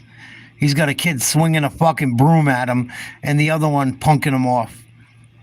And the mother's recording it like he's the bad guy. Never be a stepdad. Please, you guys, I'm begging you. I don't care how fine she is. I don't care how good it seems to go. Don't do it. Don't do it. Stay single. Have fun with her. Fuck around, maybe. Don't ever get involved in a stepdad type deal. I'm warning you. I'm warning you. It almost ruined my life. Straight up. Okay. Just like you. Okay. I don't care. You can tell your father should go to jail too. Okay. Because I have video of him driving. Okay. Watch. Okay. Watch. You little. That's what you are. A little. Where's Daddy in Oklahoma? Where is he? Your father Jake wants nothing to do with your stupid. Psychopath. I'm stupid? Look at yourself. Nobody wants you. Your own mother sent you to the hospital. Don't you realize that? I didn't want any kids. And I told your nutty mother that 8 years ago. Because I saw how she acted with you. That's why. 38. That Dan's going to jail because I videoed him driving. Yeah. Remember the alcoholic who drove with you drunk? Yeah, that once it gets to this point, you realize that you shouldn't have never been there in the first place. Before we get started, I just want to say, make sure you guys tap into the Patreon. Link is in the description. Also, Teach Henley, 40% off your first order, 20% off for life. And then make sure you subscribe to the channel, turn on your notifications. This back, I know that y'all going to be bothered as a result of it. You never try to finish another man's saved game, because she's always going to prefer her kids over you, which I explained this about a week ago where I said, and I tried to go through it in detail, very, very easy for you guys so that you can truly, truly catch it and understand exactly how to move. But I tried to explain it for you guys, and I said that the order of things, and it's set in an order on purpose. And I'm going to get to this video, but I got to set it up for you guys. The order of things is man over woman, woman over child. He submits to God. At the same time, you cleave to your spouse. So the spouse is always supposed to be the number one thing in the household. It is difficult to do when you find yourself in a position to where she's still attached to the man that she had children through or children with through the children that she has that you have to now take care of. It's just the way that it is. And so, whereas you're supposed to be in sync, in unison, to where, you know, what I say, it goes, what she say goes. If your son or your daughter goes to the other parent, you're supposed to be giving the same answer, and they can't turn you against each other. But in a situation where you basically playing step crash dummy, you're going to find yourself in an instance where you're not my daddy, and who are you? And he's coming in trying to make sure that he fixes a situation that was already broken before he came in the first place, and they have no respect for you. She's recording you. Her other little kid is hitting you in the leg, which is basically angering you even more. And if he was any older, he would probably putting paws on you. The other one don't have no respect for you, and he over here probably out here doing any and everything. Meanwhile, what I've seen in the comments of this video that you guys sent me is that there was woman after woman, woman after woman, woman after woman, woman after woman, woman after woman that was basically saying, if he talked to my child like that, I would be hopping over that couch to come and get him. As though they would be able to do anything except for put themselves in an even more dire situation. Now you got a domestic violence dispute. The domestic violence dispute is already happening with the little kid. They keep on hitting him with the little stick over there. And it's just all bad. It's all bad. And also, you know, because we don't see the other side of it, we only see the side that she recorded. And that's the caveat. You're only going to get the side that she recorded, not the entire view or the entire picture of what really happened. But he's often at times men have to have tough love. And the problem with him, he's made a lot of mistakes. So we'll get to that in a second. The problem with a lot of times with women is that they raise weak children, or their children wind up being absolute a-holes because A, they picked the wrong guy to have a child with. And then B, they enable their bad behavior. Whereas he's probably trying to instill some real hardcore principles on how you're supposed to be a man and all of this stuff. And, you know, it's just not going to work because that child does not respect you. They look at you as player number two. It's just the truth. They don't respect you. They're going to challenge you. Listen, children challenge their own parents. Yeah. Children challenge their own parents. Get this off my screen. This is foolishness. Children challenge their own parents. Boys at some point starts to size up their own father sometimes when they start to lose a little bit of respect, or when they get a little box. You know what I'm saying? They get their first little box. Now you tough. You know what I'm saying? You get your first little job, you got your little money or whatever, and this little girl telling you she like you and all of that. Sometimes they challenge their own parents, let alone the stepfather who they probably never had any respect for in the first place, and they're still probably searching for themselves. Their brain is developing. They're trying to understand why their father is not in their life, and their own father, as he indicated in this video, don't even want him. And then I went through that shit with my ex. My ex's oldest stole over $1,000 off me out of a place I had it hidden. told the fucking father, come get your kid, he wouldn't. You're going to be stuck with these kids when they act bad, when they don't listen. The father probably ain't going to fucking be there like he should be. That's why he ain't with the mom dukes. He probably gets away with barely paying child support here and there, like my situation. Motherfucker never did shit. Kid starts robbing you, taking advantage of you, partying on you, drinking on you, trying to fight with you, trying and cause problems with him and his mom. You're not going to be able to win. She's not going to pick the kid. She's not going to pick you over the kids. Even my ex, we tried to send him to the dad's house. His own father didn't want him. His own father ain't capable of shit either. He's a piece of shit. But irregardless, that don't help the kid. So the kid thinks it's okay to rob. I've gotten like 3 or 4 phone calls in the last couple months, and I'm sure it's because these kids are driving her crazy, and I ain't dealing with it. It ain't my problem no more. The minute that motherfucker stole a couple grand off me in my dresser drawer, that was it. The party's over, Jack. I don't care if fucking your mom likes it or not. You're lucky. Anyone else that would have stole that money off me would have got beat to fucking death. Or damn close to it. You're lucky, kid. You're lucky, kid. You're lucky I love your mom. Straight up. It's not fucking right. Don't be a stepdad. Don't be a fucking idiot. Don't be an idiot. These women just fucking like to level up. And this is why he shouldn't even have been in this situation in the first place. Now, you can understand why I say it's very difficult for a man to come into a situation and love your kids that's not biologically his, doesn't look like him, and does not respect him in the same way. And you're always going to prefer your kids over him.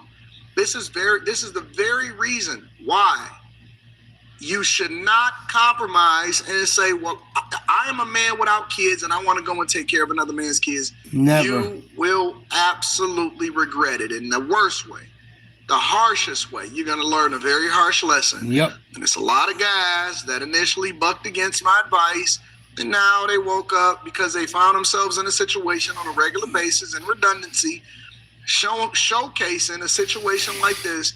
And imagine the millions of guys that go through this, but they have no voice. They never had anybody to tell them. They never had any kind of insight. Nope. They never had any information. So many guys. We have social media and the women record themselves because she feels like she's right, which again, we don't know the backstory, but he attempted to add some value into the backstory. But thank God we got social media now to where we can actually see what's behind the scenes when people are voluntarily presenting the information.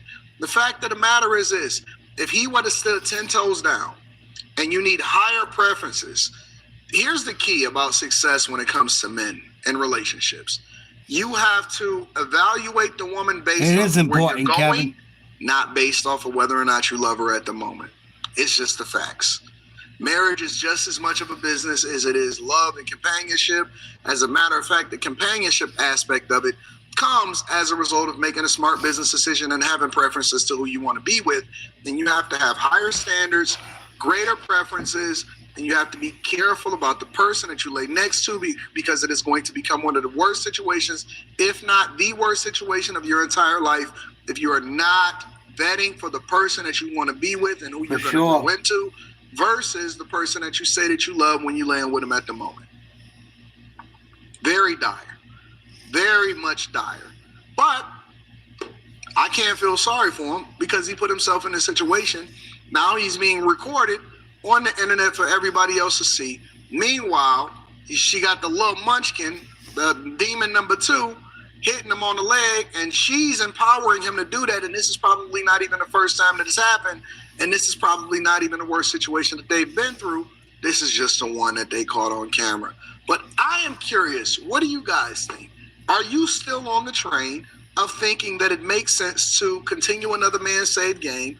or do you want to start your own with a whole fresh console, brand new game with your profile downloaded into it, and making sure that you get it up the way that you wanted it? Don't do that shit, guys. Don't do it. Especially if you're younger. At any age, don't do it. I did it when I was 35, 36. I'm 40 something now. Do not fucking do it. Go have kids of your own if you want them. If you don't want kids, don't worry about it. You're going to have to deal with baby daddies. Fucking, the kids are going to be on and off, hot and cold. No matter what you do, it's never going to be enough. They're always going to test you more than if you were their biological father. Don't fucking do it. I'm begging you guys. Don't fucking be a stepdad. Bad fucking move. And all these women usually, right? They're not going to take their, like, no woman's going to take you over their kid.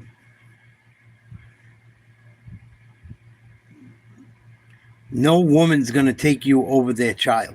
Whether their kid robs you, steals off you, treats you like shit, it's still her baby. It's not like she's going to get rid of her kid because he's a fucking scumbag. And you're not going to be able to change a lot of these kids. They're not going to like you no matter what. A lot of them, once they learn that they can get away with hell because their mom is a single mom, it's a wrap. You're not going to be able to fucking get their respect. You might think you do. You don't. You will never get the respect. They might act like they give you the respect. They don't. They don't. They'll play along to get shit. They'll play games back and forth. And that's why the left, I blame the left with the breaking down of the American family.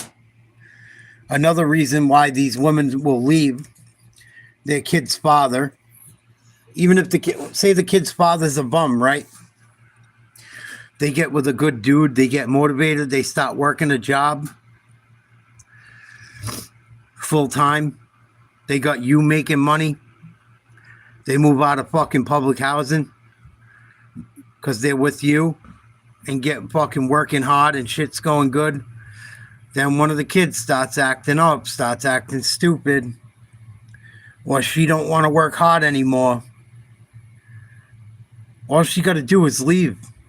She's married to the government. She's married to the government. She'll go get public housing. She'll go get fucking food stamps. She'll go get everything and just bounce. She don't ever need you. You're just a come up. You're a come up. And when she gets sick of you, she'll be like, oh, it was cool. It was fun. A little come up and bounce. That happens constantly. Happens all the time. Oh, I got some dough. I had some fun. Yeah. That's what I'm saying, Joe. That's what I'm saying. Oh, it's tax time. I'm out. Tax time, I'm out. I don't need him no more. I just got my fucking 10 grand, even though he took care of me and the kids for fucking 3 or 4 years. I want all my taxes for me this year. Fucking disgusting. And that's all liberal policy. That's why people vote. That's why people vote for Democrats. That's why single guys like me pay $15,000 in taxes and get an $800 tax return if they're lucky. It's fucking pathetic. Pathetic. Pathetic. None of you guys know I'm going to be talking about this, but I want to ask you why, okay? I want to ask you why, and I want everybody here to ask why. I love these visual capitalists whenever they come up with some of these charts. Exactly, Joe. To you, if you can pull it up. What? This is a very, very weird chart. We've talked about this before. How did we get here? How did this happen? Look at this. Where's the chart? Yeah, it's always we with a single mother like that. It's always we. we're a team, we're a team, we're a team. Tax time comes. Oh no, this is my money. No, this is mine. That's how they fucking do it, dog. I lived it. I know. Can you show this? Well, the money goes fast because of inflation. It's your fault. That happened to me at the end because I got sick and couldn't work as much as I was. Oh, it's your fault. It's your fault. You weren't making fucking $7,000 a month anymore. You weren't making $8,000 a month anymore. You're out of work. You ruined everything. You're out of work. You're sick, Nate. It's your fault. Instead of having you back. I'm so glad I don't deal with it no more. Oh, that bitch is in for a rude awakening too, because I took her name off of every fucking piece of my retirement over the last couple days. I gotta make one more phone call tomorrow. She don't get a fucking dollar. God forbid I ever die. She's gonna be in for a rude fucking awakening. Chart. So this is single mothers in America by ethnicity. Most of 7.3 million single mothers in the U.S. are in their 30s or 40s and lack a college degree. The average in America is 21% of all mothers are single mothers. African American is 47%. Hispanics 25%. White 14%. Asian 8%. Tom, why do you think this is? Because of a breakdown of the family in... Thank you, Tiger. I'm sorry if I sound like an asshole. Cultural segments. I'm sorry if I sound like a bigot, but I tried to do right by these kids that weren't mine. You know, it hurts. Like, I don't hate women. I love women. If I hated women, I would never go with a woman like that in the first place. But it's fucking everyone I know that goes and tries to save people. Like that J. Cole song, "Don't Save Her." She don't want to be saved. It's the fucking truth. With a lot of women. Not all. I'm not saying not all. It's not all women, but so many people I see that try to go the stepdad route and, you know, try to give love a second chance with people like that. It never works well. And I hear more, the more and more I talk about it, the worse the stories get. It's as simple as that. That's not a racist statement. That's a statistical statement. When you look at the amount of incarcerations and you look at what's happened to the black family in America, it's a tragedy. It's an absolute tragedy. And you know what's even more amazing to this? Is that 47% of the single mothers in the black, 47% of the mothers in the black community are single mothers. I think that's what this is saying. Yeah, that's what this is saying. And you take a look at this statistic that the African Americans, I don't think have crossed 16% of the population of America at any given time. I think they've been just below 16, 14, 13, but it's been right in that zone. Yet, they are 40 to 44% of the abortions annually, which means that abortion, thank you Planned Parenthood, has been a black genocide perpetrated by the Democratic Party. There, I said it.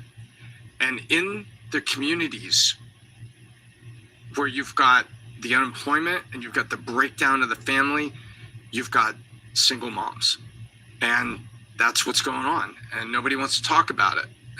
But the breakdown of the family and the breakdown of standards in the family, and you look at the Asian market and you look at how low it is.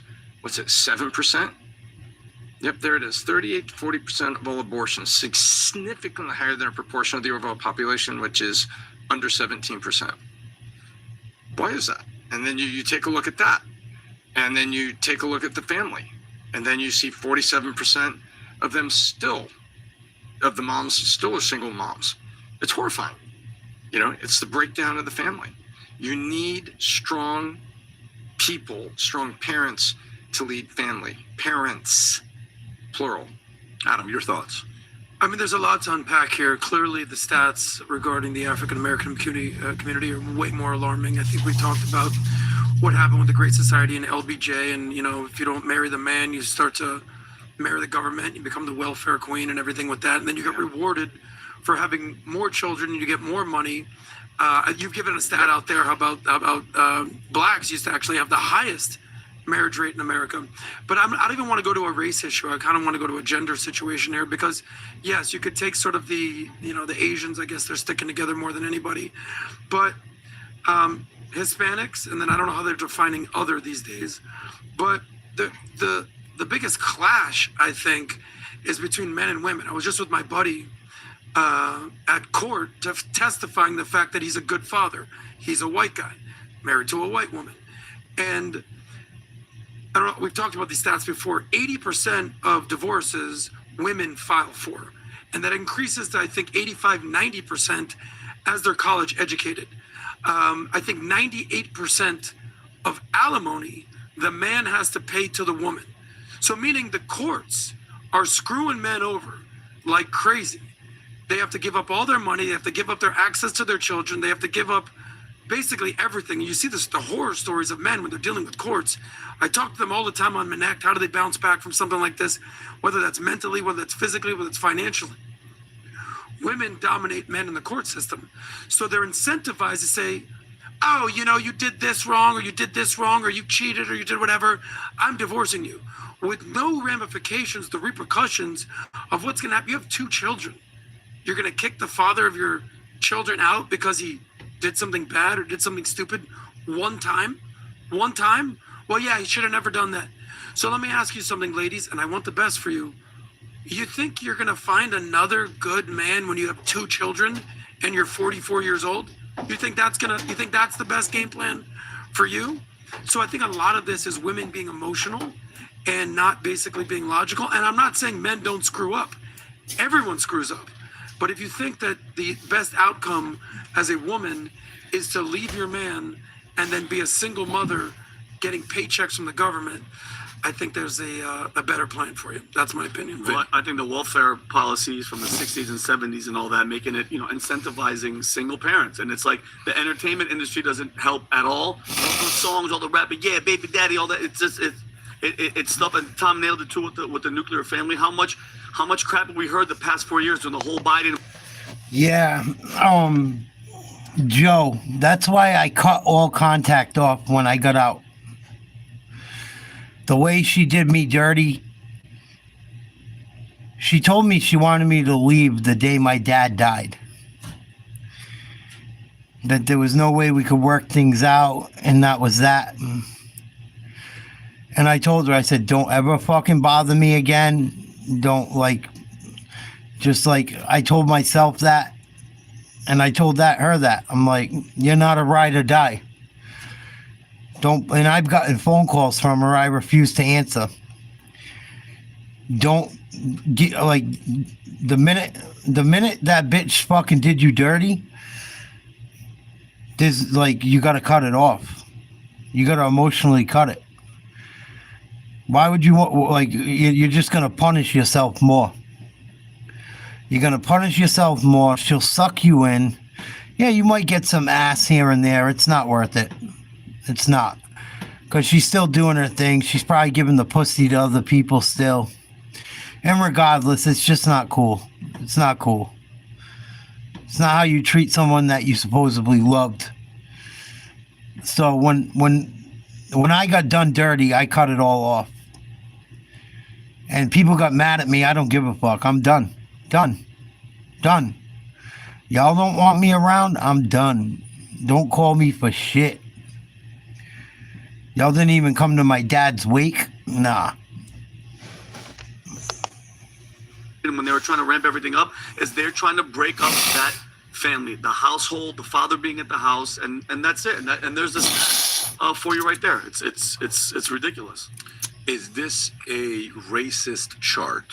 No, because facts don't give a shit about what color you are, numbers, who you are. Hold on, yeah, I love that you asked that.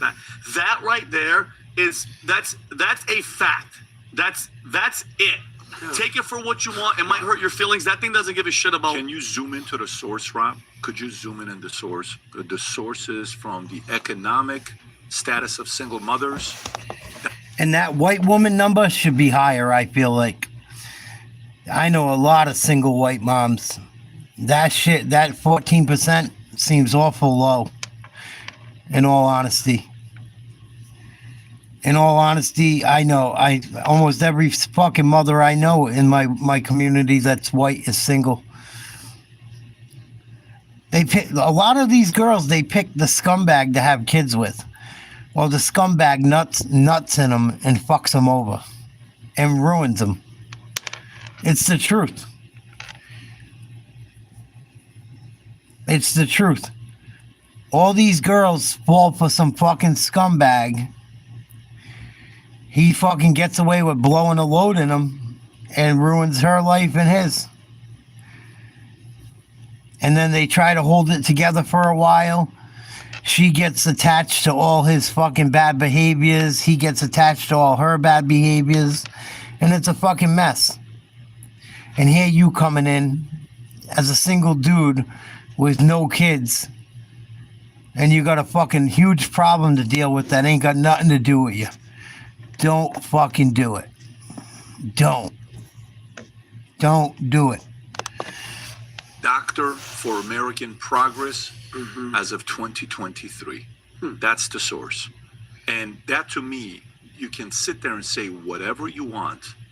If you know, when people sit there and again, this is going to get a little bit controversial on what I'm going to be saying.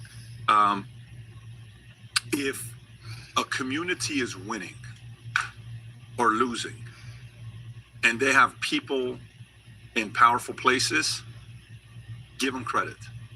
I'll never forget when I was in a company filled with Mormons, and one of the guys was a state president, and he always wanted me to read the Book of Moroni and come and be a Mormon and come and do this, and guys used to get sealed up. And you know what sealed up means in the Mormon church? It means when you get married in the church and all this other stuff. And I started reading stuff on Gordon B. Hinckley, on the virtues and all this other stuff. And I watched everything just to see what the one guy's like, you got to watch God Makers 1. You got to watch God Makers 2. You got to watch what happened with Cicero. You got to read this thing on Cleon Skousen. You got to read this. And I just started getting them. You got to see this. And I started reading the both sides, right? Okay.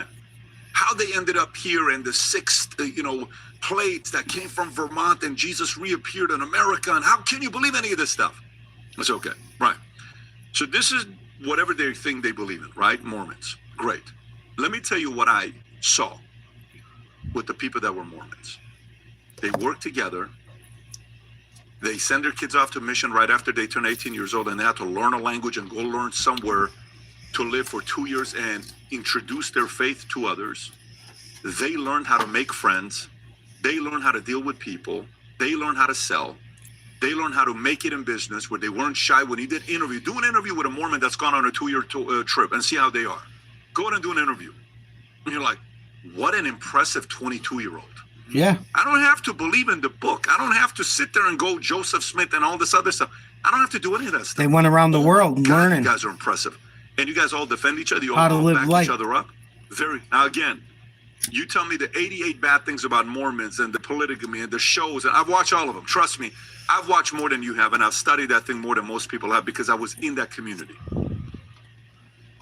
Set that aside. These guys would be able to teach somebody how to speak a language within 6 to 8 weeks, where to the point where the FBI started targeting Mormons and recruiting Mormons. That's pretty phenomenal. The CIA starts targeting Mormons and recruiting Mormons. Why? Maybe because They're intelligent. their system produces people that you want to hire. So maybe that's something that starts from the top. Asians, what subject do you think they spend a lot of time in? Math. Hey, go back to school and think about the Asian kid in school. I wonder how they did in math. Do you remember them? Pretty damn good. I know Tom's daughter's friends, how they're in math. I know friends that we have kids. Why? It's a cultural thing. What do they do? This is a very important conversation to have from the top. You're either envious, you're angry, you're upset that they did a better job negotiating and producing certain values and principles. Yeah. Why don't you go do the same? You could do the same. Exactly. Why don't you? The opposite is being able to say, it's not fair. It's the white man's fault. It's systemic this, it's systemic that. You can say that all you want. This coming from a Middle Eastern, from Iran, that's came here,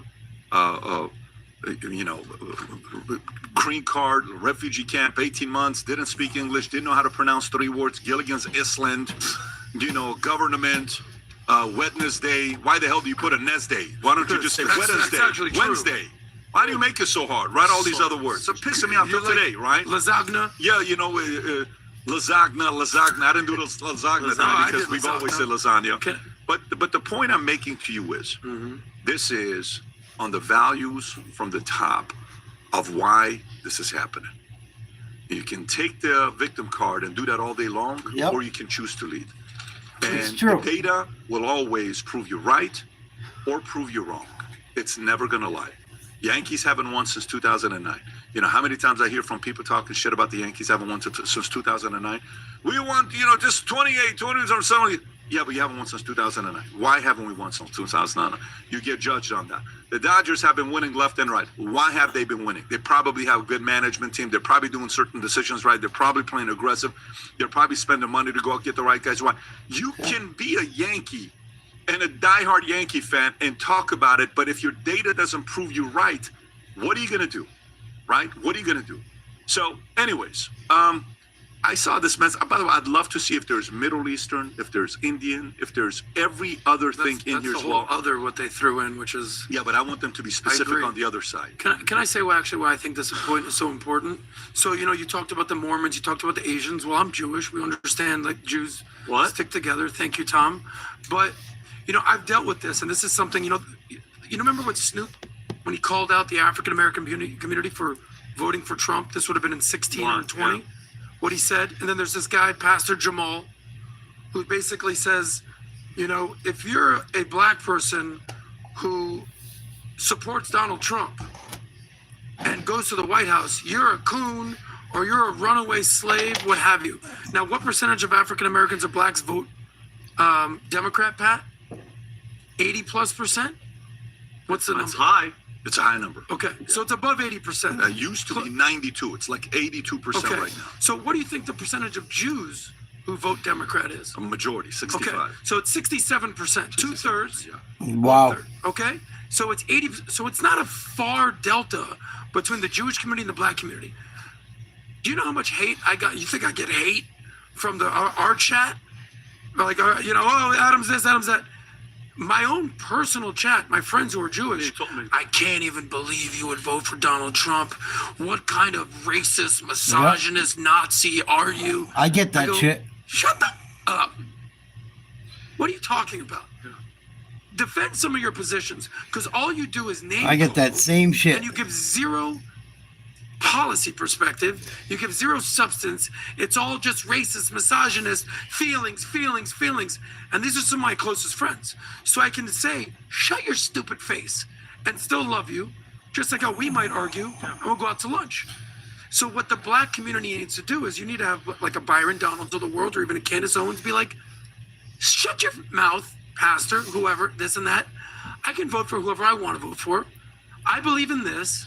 And let me call you out if you're doing something wrong. Just like I told every single one of my friends, I go, how much do you want to bet that Trump is going to win this election?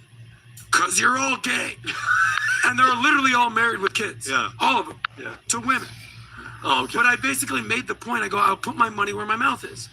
So what I'm saying is, if the Jewish community is 67% voting Democrat, and the black That's right, community is 1M. Turn this into a Jewish commercial. That's true. And I did not turn this into a Jewish commercial. This is a commercial for blacks calling other blacks out. All right. You have to. Listen, we're not against rap. We're not against rappers. But we are against those thugs. It's the thuggish, ruggish bomb. All right. We have right now anywhere between 500 to... Please like, share, subscribe. What up, 1M? It's not even that they blame Trump. It's that they blame Jews. They blame white people. They blame, they call black people that aren't victims Uncle Toms. They call all the Spanish people traitors that voted for Trump. It's not even where it's so much they blame Trump now. It's that everyone that voted for Trump's a traitor, which is crazy.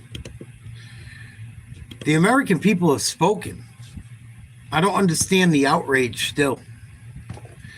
Almost 70% of the country voted for Trump. People got to get over it. People aren't falling for that shit no more. No more.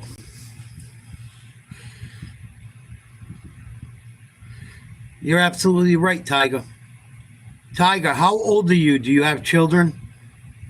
If you don't mind me asking.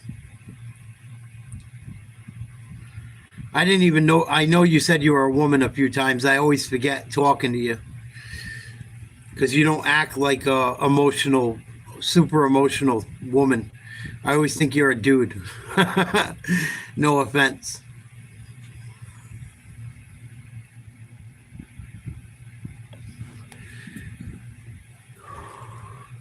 Well, you haven't lost any rights. Most people know they haven't lost rights. And in most places, women, if they did choose to get an abortion, they still can. I'm pro-life, so it is what it is. But it's really just values. It comes down to values. It comes down to values, and it comes down to taxpayer dollars. Yeah, because you grew up, Tiger. You grew up and you learned how the world worked. You realized nothing was free, like most people do. I voted for Barack Obama. I'm no better. I thought we would bring change, vote the black guy, it'll help the country. It didn't.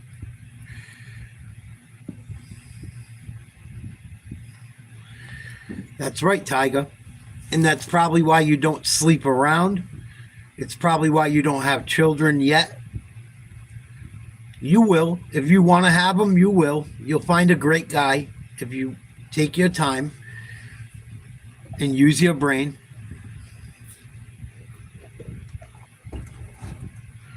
Yeah. It all sounds good when you're 20 years old. When you're 30 and you're 40 and you learn the hard way, it's rough. I'm glad you learned young.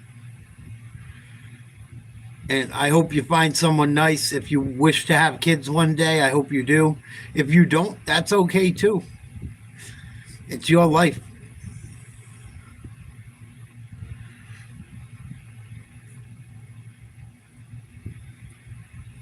But don't be careful, man. Do the right thing. Anyone young out there, do the right thing. Be careful who you line up with. Be careful who you sleep with. Don't sleep around. Don't just fucking think you're having some fun and it won't last forever. It will.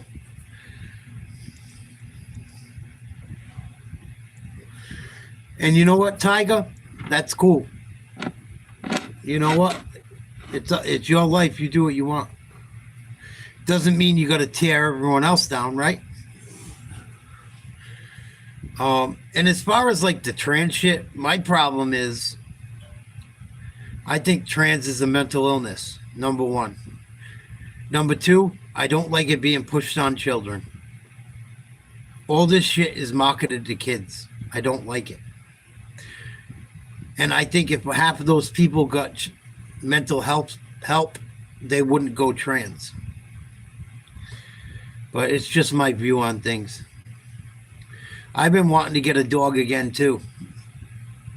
I think I'm going to get a dog soon. Yeah, they'll drain the fuck out of you. Everything's an injustice.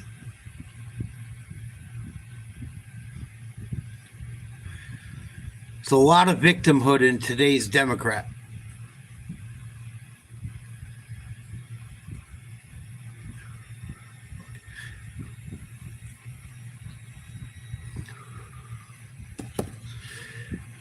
Oh, shit.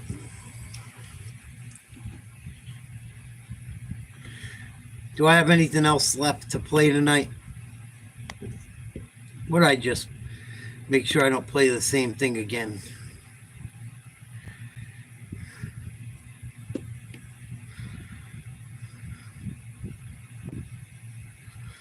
Yeah.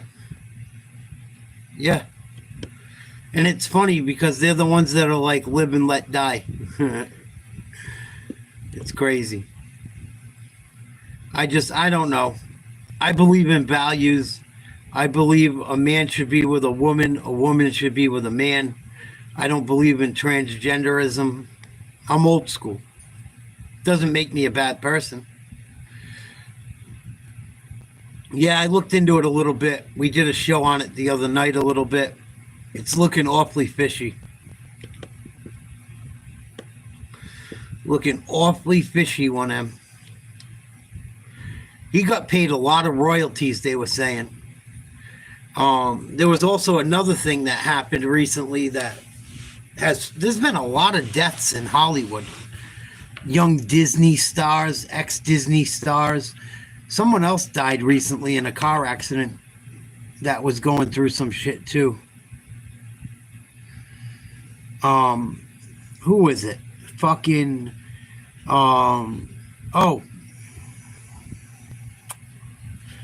soul singer, very good singer. She did a song with Guru on Jazzmatazz. Angie Stone. Angie Stone had a big problem. She wasn't getting paid royalties on her music. She passed away and she had a problem about it, and it got hospitalized, and there was like something happened. She had some problems with her entertainment and getting paid and needing a lawyer. She got killed in a fucking car accident this week. Poor thing. After she had spoken out against what was going on with her.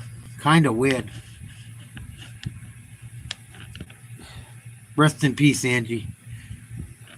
I love her song with Guru on Jazzmatazz.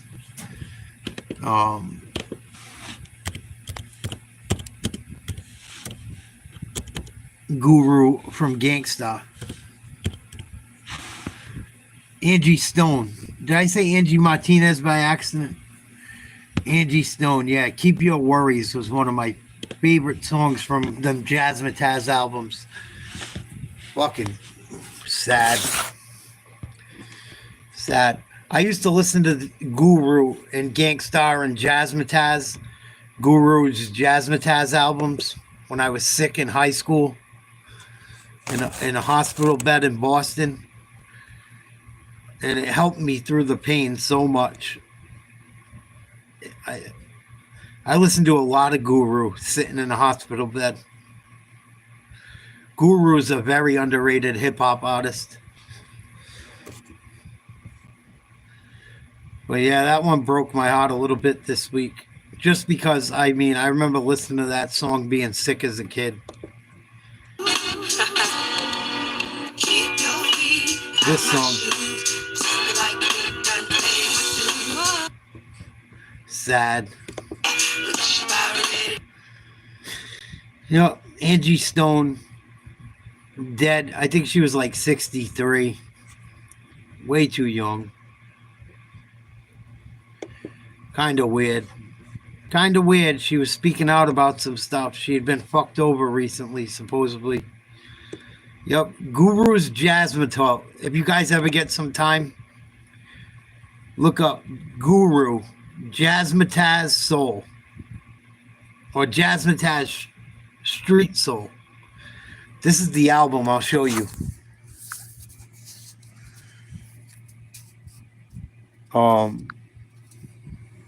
This is the album.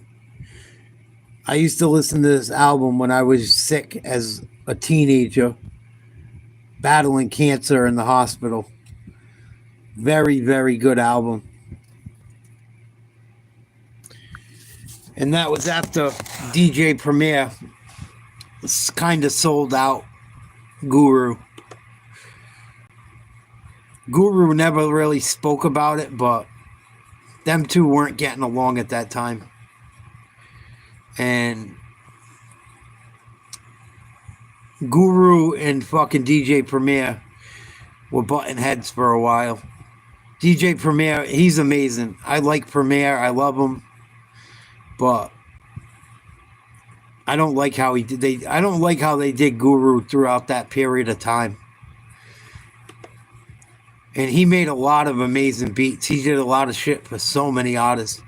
DJ Premier's probably, he's a top 5 producer for me, at least. Maybe a top 3. Absolutely phenomenal. But Gangsta, one of the best yet. And it's weird too, like all this woke shit that the liberals push,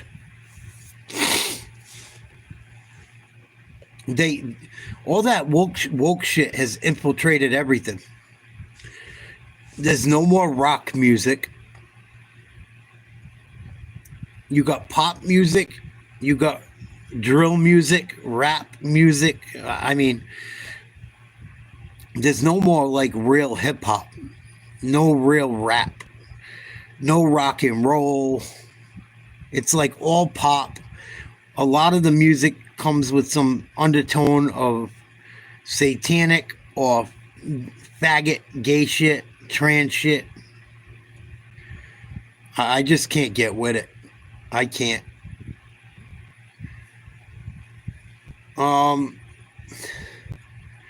I like Kendrick. I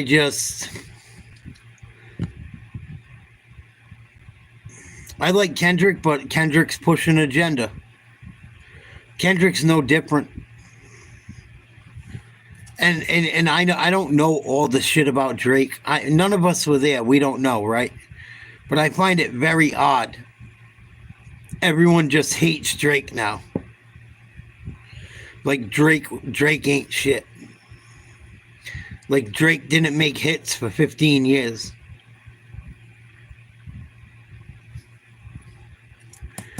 But I mean, I like Kendrick. I just don't know.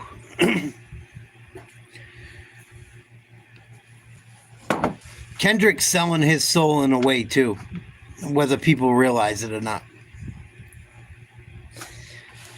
He's just doing it in a different way. And Drake put so many people on. Drake put so many people on. He lost the battle and no one likes him anymore. Well, it happens, but hip-hop's kind of different now. I don't know. Same thing happened to Ja Rule. He didn't put people on like Drake did, though. But, like, I just think it's whack. Then you got fucking the Super Bowl performance for Kendrick. I didn't like. I don't like that Venus Williams did the Crip walk when her sister was killed by a Crip. I thought that was fugazi. I thought they could have put better songs out. Like the songs Kendrick did, he could have done. They should have let him do some of his old shit, his good shit. His last album was okay. It was good. I give it like a 7 out of 10, but it wasn't all that. Yeah, Good Kid, Mad City was the shit. Section 80 was the shit.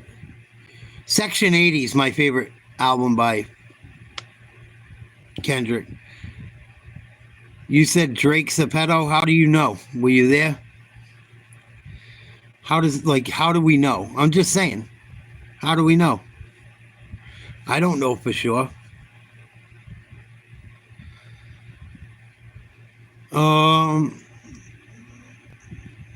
I love the old school K-Dot. Section 80 is one of my favorite albums ever. Section 80 might be the best. I think Section 80 is probably Kendrick's best body of work.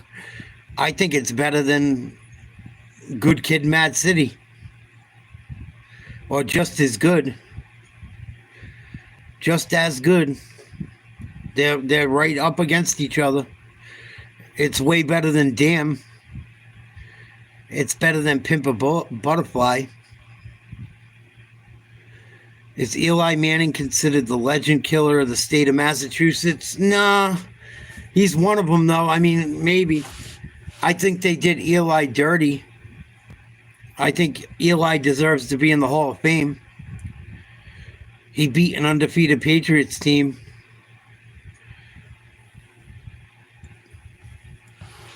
Says who, Hans? I get what you're saying, but until they can prove it, or those girls come out, if no one comes out saying it, how can it be true?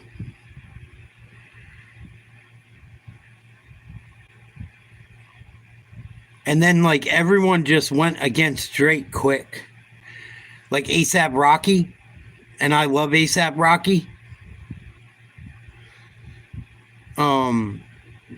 But he came up against Drake once he got with Riri. Drake put A$AP on with his first hit. Probably his biggest hit. Effing Problems. Drake put the Migos on. Drake put a lot of people on. But he should be innocent until proven guilty. Whether he won the beef or not. He lost the beef. I get it. I'm not saying that. But none of us were there for none of that shit. You can't be a cornball just blaming people. Where, Hans? You saw him? You believe it? Come on, Hans. You believe everything you hear?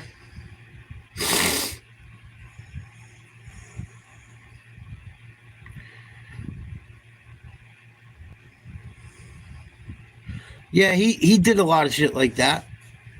He used other people's shit, but people acting like they just hate Drake now when they were riding with him forever, I find funny. I think it's corny. I think it's corny that they all flipped on him. They remind me of that bitch we watched that said Biden was amazing, but she knew he was a piece of shit.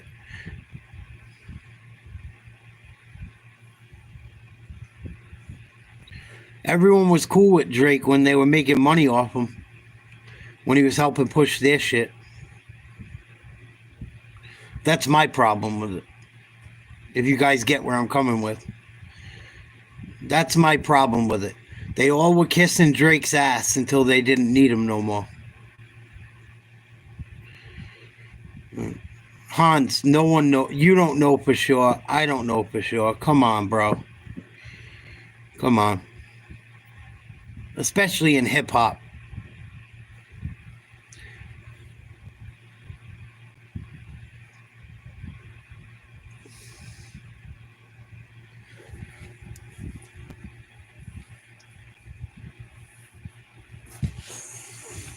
I just think it's funny that people play like he didn't help nobody. That's what I find funny.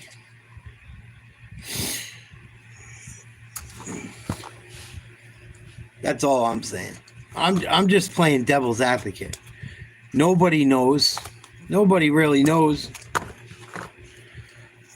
And Hans and all those people were sucking his dick before too. Just like everyone loved Diddy. Everyone loved Diddy until they were about to get linked up with him, right? Now Diddy's a creep. Everyone loved Drake until they didn't like Drake. Now he's a fucking creep. That's my problem with it. I don't think you understand what I'm talking about.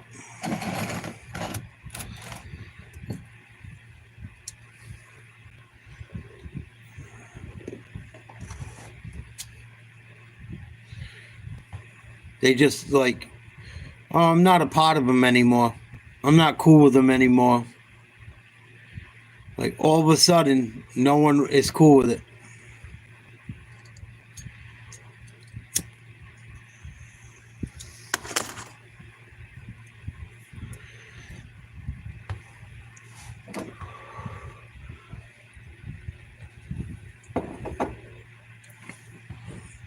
Tyrone, get off the short bus. Get a brain.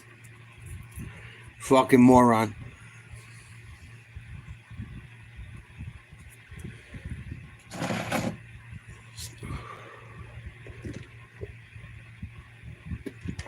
Ja Rule was huge.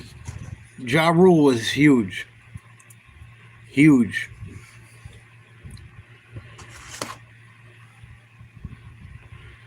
Usual suspects acting like trolls. Usual suspects acting like trolls.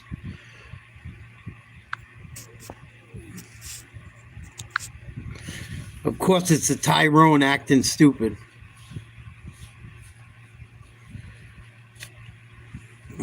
Of course, it's a Tyrone.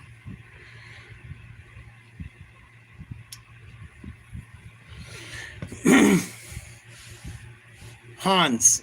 How old are you, Hans? Jesus Christ. You don't get... Some of you guys don't get how life works. Or how things work differently. If Drake is in a different era than Ja Rule. Ja Rule was fucking huge. Absolutely monstrous. Whether you realize it or not. Because I don't think you understand how big Ja Rule was at the time 50 Cent tore him down. It's the same fucking it's the same type of ass whooping pretty much. Ja Rule was fucking big, man. He was big. He was doing a lot. You could not listen to a rap station and not hear a Ja Rule song, even if you turned through the radio every 30 minutes before 50 Cent. I don't think you guys get it. That's why I asked that. How old are you?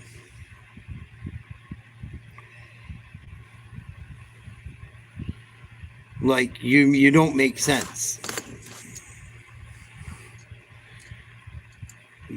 I'm talking about, and on top of it, Ja Rule actually sold CDs. It wasn't streams. Wasn't streams. Nah. Wasn't streams. I'm telling you. It was a different time, Hans. Would you fucking listen?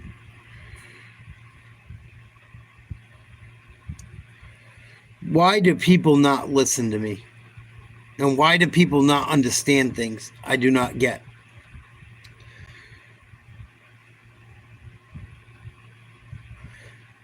It was a different time, Hans. I'm telling you, if you put Drake and Ja Rule up against each other back in the day, it'd be the same thing.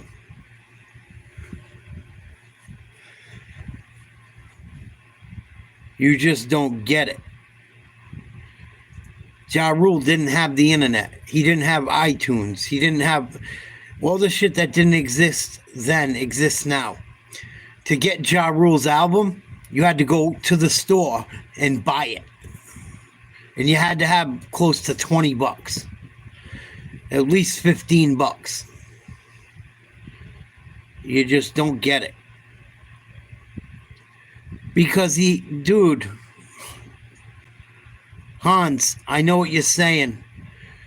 You're talking about digital against physical copies. You don't understand what you're fucking talking about. Back in the day, you couldn't listen to people's albums on the internet. You had to go buy it. And then have a tape player or a CD player or a record player. What don't you fucking get, Hans? I've given you so many chances, Hans, and you argue with me about everything under the sun. and you never make sense. I think it's because of the generation you're from. Or you're a complete fucking idiot and don't understand the business of anything we speak about.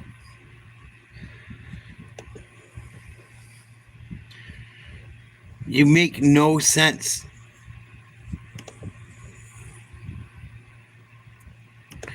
Going to a store and having to grab an album over 170 million fucking listens or alleged bought albums on the internet is not the same.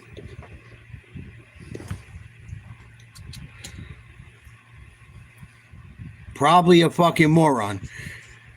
He's always on a zip line in his fucking pictures, in his thumbnail. Fucking moron. I've already blocked him once. I'm ready to do it again.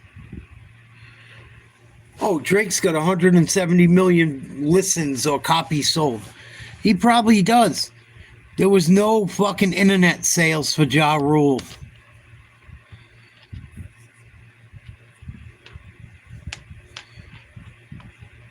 What are you talking about?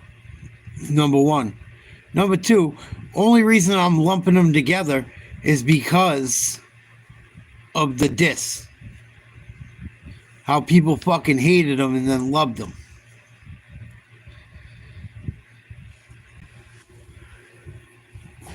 Like talking to a fucking wall.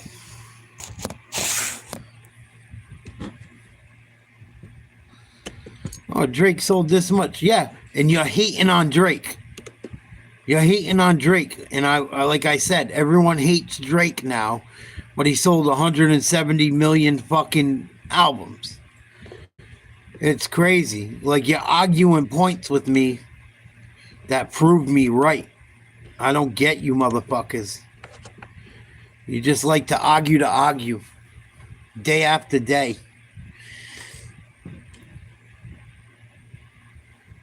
And it's just like, it makes no fucking sense. I'm just saying, as far as fucking someone getting knocked off their platform, Ja Rule is big. Ja Rule getting knocked off is like Drake getting knocked off. They're close. They're close. And you go, oh no, they're not. Drake sold all these records and yada, yada, yada. Like Ja didn't do shit. Yeah, exactly, Mark. He's proven me right with the argument. It's nuts.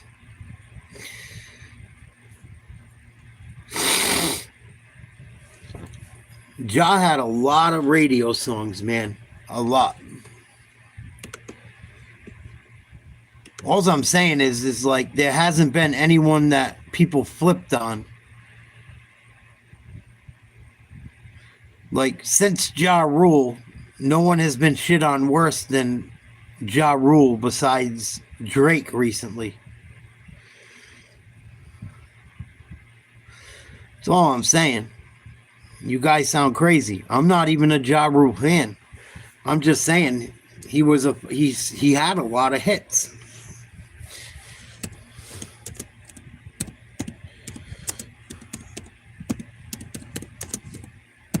The motherfucker sold records.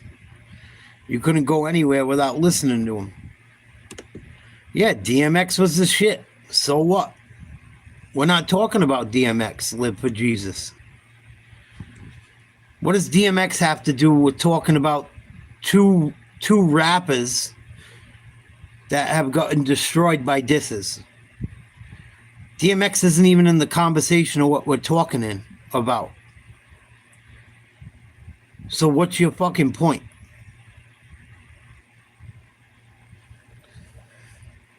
All I'm saying, there's no one that's had their career flipped upside down like Drake since Ja Rule. Everyone loved Ja Rule till 50 shit on him. Everyone liked Drake until fucking Kendrick flipped on him. That has nothing to do with the argument, Live for Jesus. You sound like a fucking idiot. I don't care if you live for Jesus or not. You sound like a fucking moron. What you're talking about has no bearing on what we're talking about.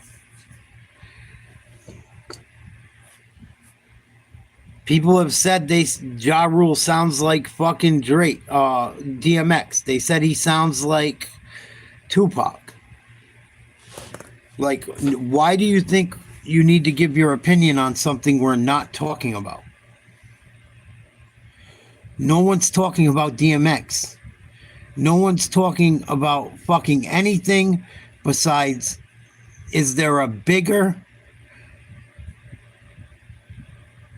person besides Ja Rule and Drake to have their careers turned upside down by a diss track?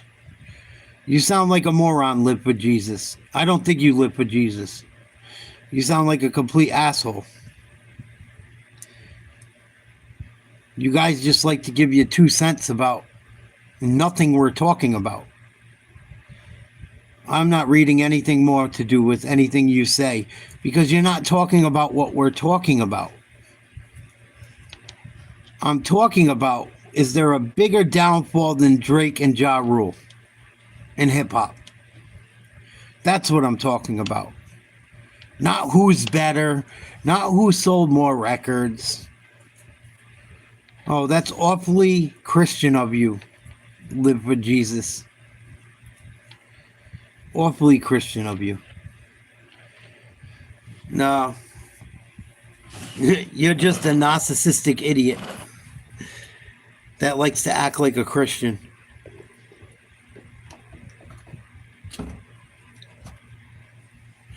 But it's just funny. People love Ja Rule. People love Drake. A lot of people made money with both of them. The minute a little bit of smut came out about either of them, the whole world flipped. That's all I'm saying. Just makes me wonder. It's just conversation.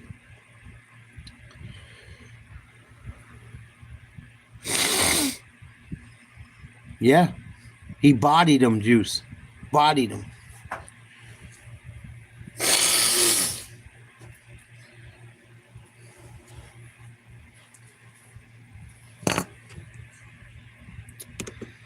People are crazy. I need attention. I live for Jesus, but I need attention. I need to prove my point about something you're not even speaking about. Fucking idiot.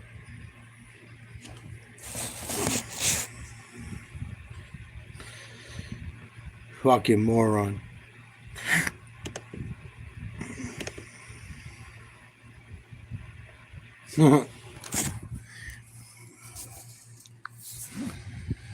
There he is. In all his glory. Oh, you're a stud, bro. 5 subscribers, goddamn. 5 subscribers since 2014. Oh shit, he caught a UFO. Oh shit, look who caught a UFO. Live for Jesus. Come on, player. Give me a fucking break. Delusional motherfucker. Oh my God. Oh, he believes in Jesus and UFOs and everything else. Oh my goodness. Can't make this shit up. Oh, yo, Holmes. Yo, homie. I got a fucking UFO, man. Oh yeah, that's a UFO. You see that shit, man? What the fuck? Oh, what a fucking lunatic.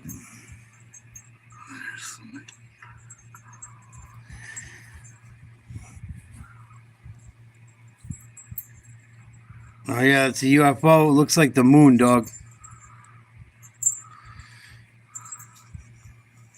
Oh, you're fucking special, dude. It's a UFO, man.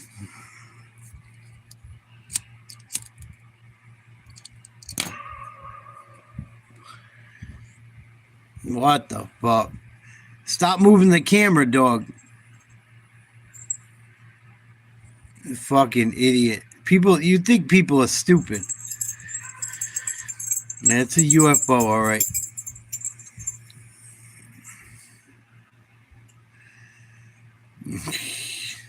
Get the fuck out of here.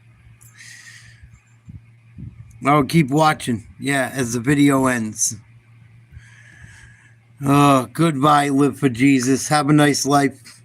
Hope you get one.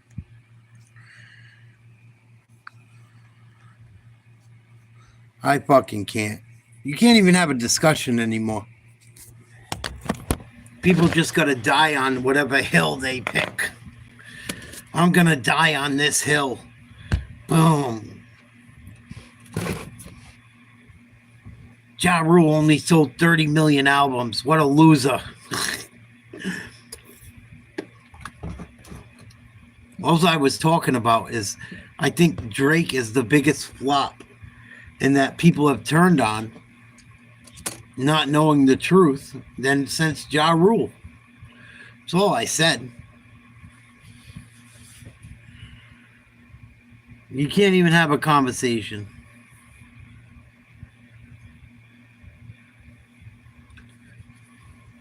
That's why I still haven't got a phone line for this show.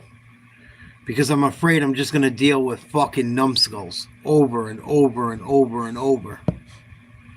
You guys think I should get a phone line or not?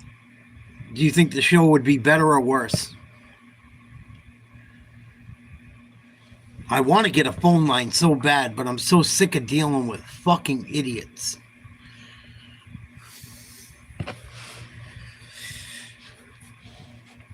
I don't know what to do.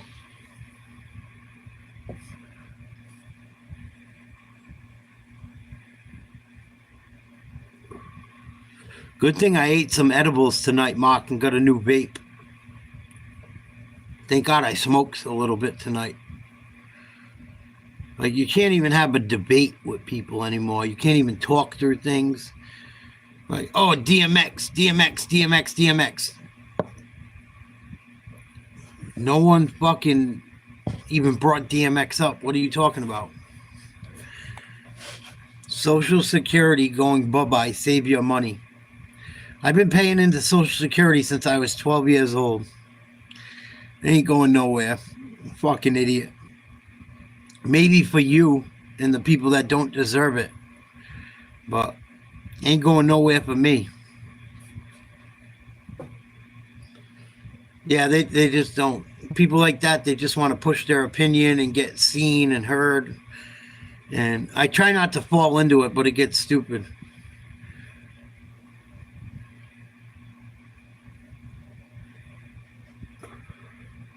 Whatever you say, fuckface. Oh. I'm sure you know what you're talking about. That's why you got Luigi for a fucking thumbnail.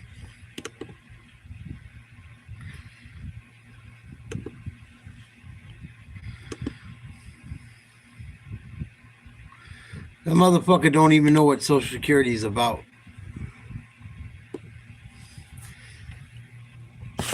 That motherfucker don't even know what Social Security is about. What type of weirdo puts... Wait till you see this. Here we go. Ready? This is going to be a good one.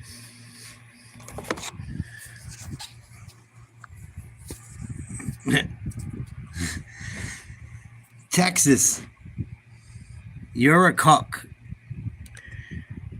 Texas put his pronouns in there. Oh, you fucking pussy boy. Texas Brown 713. Him, he, they, them. What a fucking loser. Oh my goodness. You fucking cunt. What a cunt. Just a nobody. Move along now. No doubt. Boy, you describe yourself perfectly. You are a nobody, scumbag loser.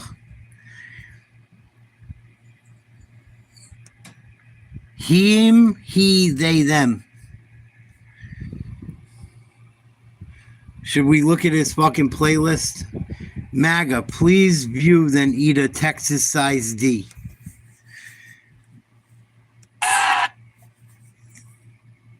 Oh, it's just all Trump hate. What a weirdo. Bernie Sanders campaign theme song. You fucking bozo. You believe this shit? Jimmy Dore supported Trump, you moron. Nice twy. Nice twy, little boy.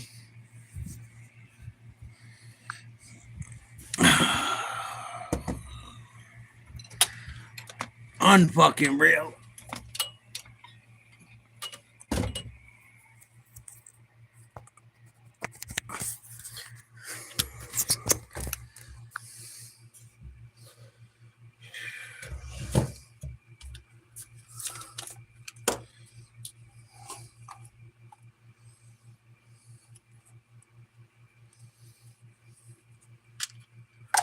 Texas, you should be the one crying. You've probably been on it your entire life. Number one. Number two, you have Trump derangement syndrome and probably don't know what you're talking about. Number three, I have a government pension before I'm 50 years old. I have a government pension at 42 years old.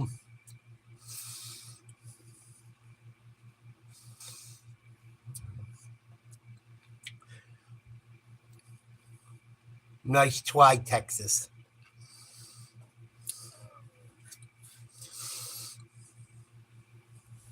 No, it ain't. I pay into it. I pay into it, Texas. That's not how it works.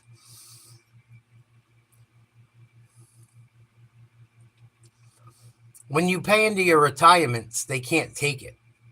Do you not realize that? They can't take any money I put into my retirement. What are you talking about? They can't take my pension. I've already done my work.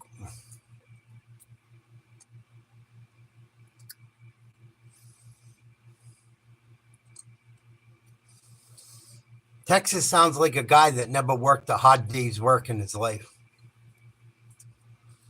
For sure. He's got a liberal playlist. Hey, Texas.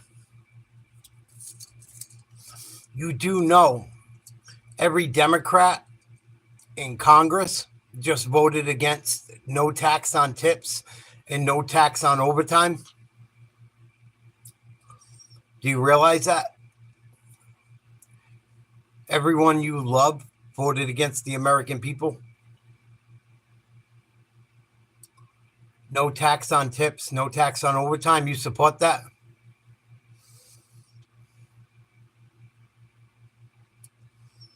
What do you have to say about that? I'm sure nothing.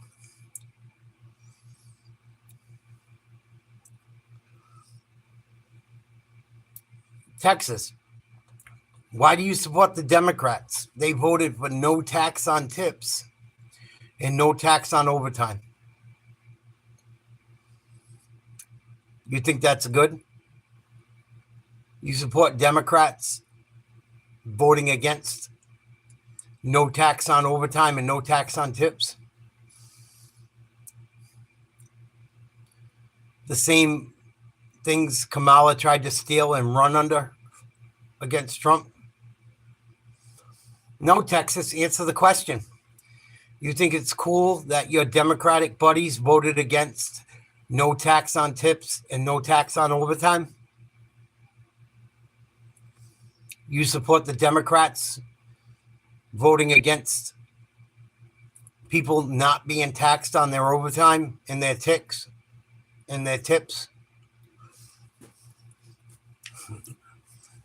Texas, I'm asking you a question. You could never answer anything. You just spew bullshit. You support Democrats voting against tax on tips and tax on overtime? Republicans wanted it so there was no tax on tips and no tax on overtime. And the Democrats voted against it. They want American people to be taxed on their overtime and taxed on tips. How do you feel about it?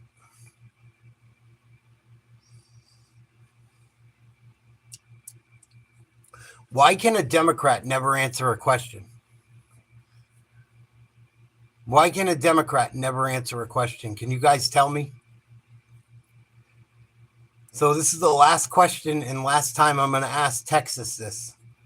Texas Brown, 713. Why do you support Democrats that voted against the American people and don't want Americans to not pay tax on tips and not pay tax on overtime?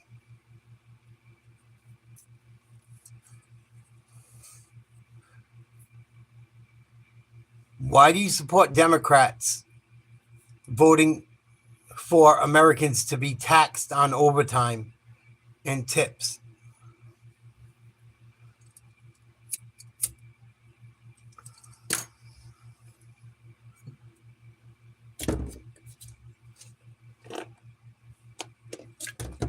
Come on, Texas. Can you answer one fucking question?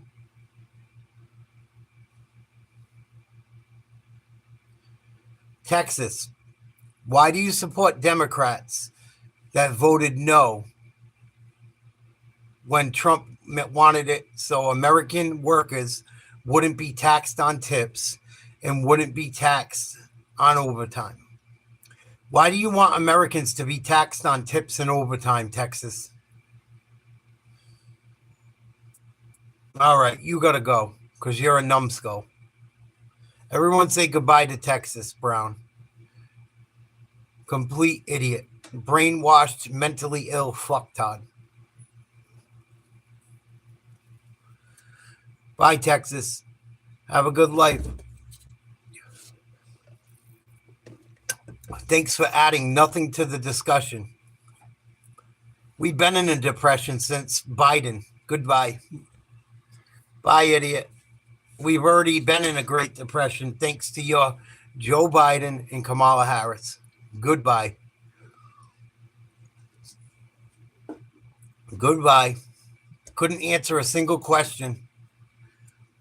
Won't even have a conversation. You just keep typing and typing and typing and typing. Bye, Texas.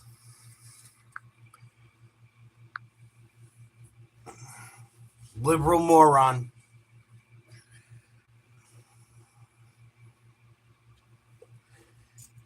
If that doesn't prove mental illness in the Democratic supporters, what will? If that doesn't prove Trump derangement syndrome, nothing will. I asked that individual the same two questions for almost 10 minutes. Kept spewing lies, spewing bullshit.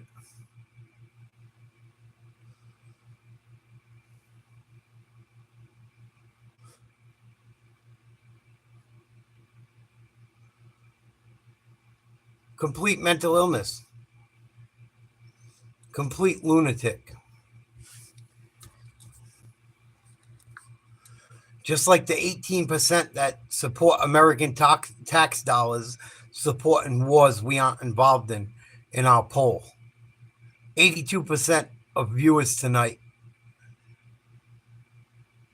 That means we have 100 votes.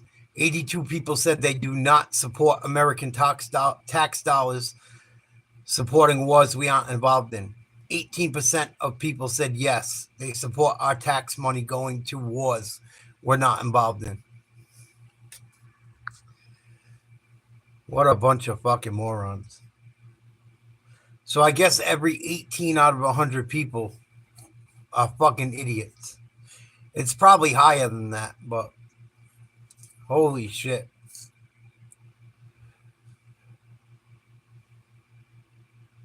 You can't win. You can't fucking win. I asked the same question trying to have a real debate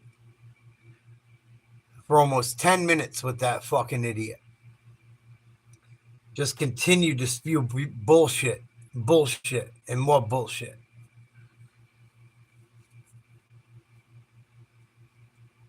That's why I don't do these every night. That's why I don't do these every day anymore. What up, Jimmy? That's why I don't do these that much anymore, man. This shit breaks my heart. People just want to watch the world burn, man. Want to make excuses for people that are scumbags to get away with murder. I'm all set. I will not sell my soul for fucking the gay pride shit.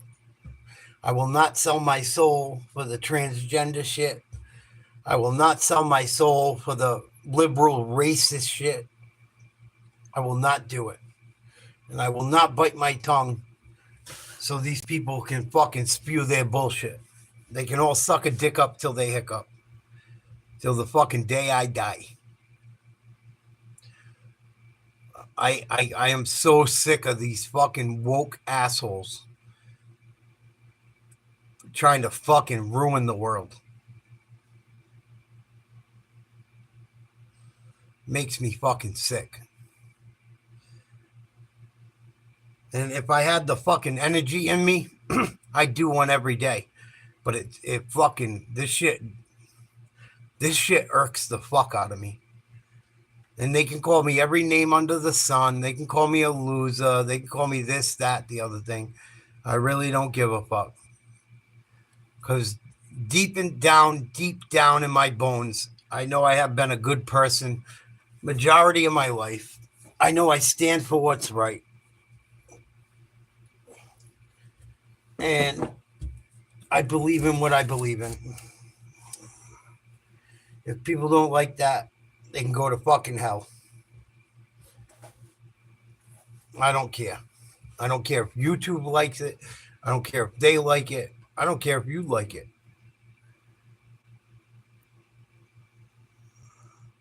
I just fucking, I'm sick of these assholes just continuing to try to lie to people and spew fucking hate that just doesn't exist. It just doesn't fucking even exist.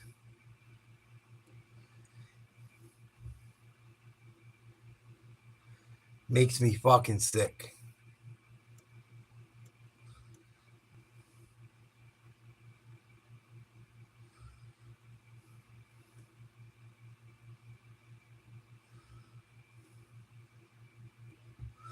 Let's check out some more lefties losing it. And we'll call it a night. I got to get up early. Hi. Ready for an ultra? Racing for an ultra? Don't forget, this ultra's on the line.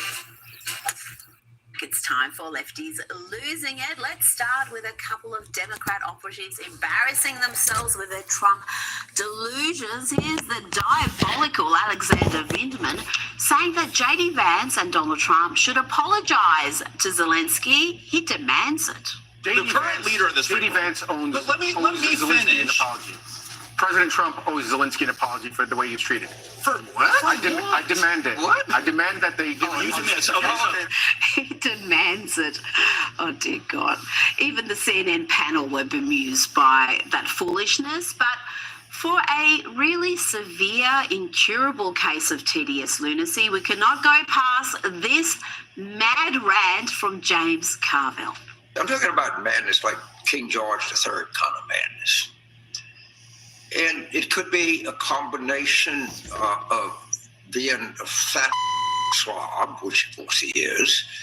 It could be that he can't sleep at night because his beached whale body can't allow the circulation it needs. I don't know. I'm not a sleep specialist. Wow, you're so funny. Not one fucking individual found that funny. You fucking Louisiana swamp rat. So medical doctor. But I think we should revisit the possibility of a syphilis diagnosis. Oh my God. No wonder the Democrats are practically unelectable at the moment. Let's look at Saturday Night Live now. They had their own take on the Zelensky blowout. I can't show SNL. Hey, everybody. Oh, hey. That's the minister. Shane Gilly is doing a new skit. Now, it was okay. It was amusing enough. But Leave to be four. on the internet, about time these massive hypocrites were called out. Just like on the internet, just like, we stand with Ukraine. I go, you don't even have custody of your kids. Right. Who are you talking to? Pick up your kids from soccer practice, then we'll talk about foreign policy, Kevin. No doubt. We are living on stolen land. I'm like, you're still on your parents' cell phone plan. No shit. You're on stolen minutes, Brittany. Who are you talking to? Now, I've been waiting all weekend to speak with my next guest about the extraordinary scenes in the Oval Office and the fallout from the Zelensky affair, including Keir Starmer's comments about boots on the ground. Joining me now is Newsweek Senior Editor-at-Large and Article 3 Project Senior Counsel Josh Hammer. Josh, I've seldom seen more misinformation, more ill-informed emoting masquerading as analysis on any issue than what transpired at the White House. It's why I'm eager to get your sober reality-based commentary. I watched the full interaction. It goes for around 50 minutes and it's eye-opening. I'd suggest to any pundit commenting on the news to actually watch that full encounter before opining about what happened in the White House. But Josh, these negotiations have been underway for some time. And for crazy reasons, Zelensky decided to renegotiate the deal in front of the world's media and decided to do it by being incredibly rude, incredibly dismissive of both the president and the vice president. Rita, it's one of the most astonishing things I think I've ever seen in politics. I was actually recording an episode of my own show, The Josh Hammer Show, while this was happening live at the White House, and I recorded a whole segment on the Russia-Ukraine deal because I assumed that it was basically a done deal. And then I saw what happened, and I texted my producer. I was like, oh my God, we have to redo the entire segment. Like, what the heck just happened at the White House here? I mean, what was Zelensky thinking? I like you, Rita, have watched this entire exchange there. It almost seems to me like he went in there with the full intention of just blowing this up. And I'm not entirely sure exactly what he's trying to do. Zelensky wants to get more money. Zelensky went in there trying to make it look like Trump was the bad guy and he was going to bully Trump. Or he's going to go in there saying, poor old fucking Ukraine. We've given the Ukraine almost $400 billion. I'm over it. I didn't want to give them $1 to begin with. The war in the Ukraine has nothing to do with America. It has nothing to do with the people that are giving you the money. You know what kind of balls you have to go into the United States Oval Office and be that ungrateful? After Joe Biden just gave you all this fucking money that Americans weren't even cool with? And act like you need more and you're entitled to more, and fuck him. Fuck Zelensky. Fuck the Ukraine. I don't care who likes it. Has nothing to do with us. Joe Biden got us into that shit. We don't want to deal with it no more, man. What don't you people fucking get? All these people around the world, and even people here in the country, and people that fucking liberal. Regular people don't want to see people die.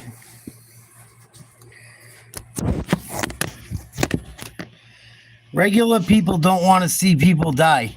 Regular people don't want to pay for people to die.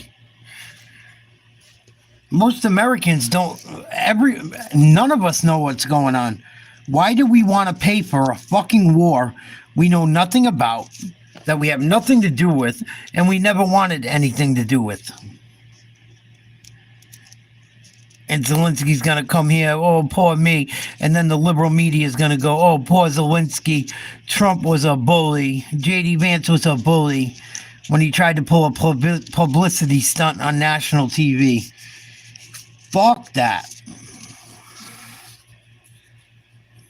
Fuck that shit.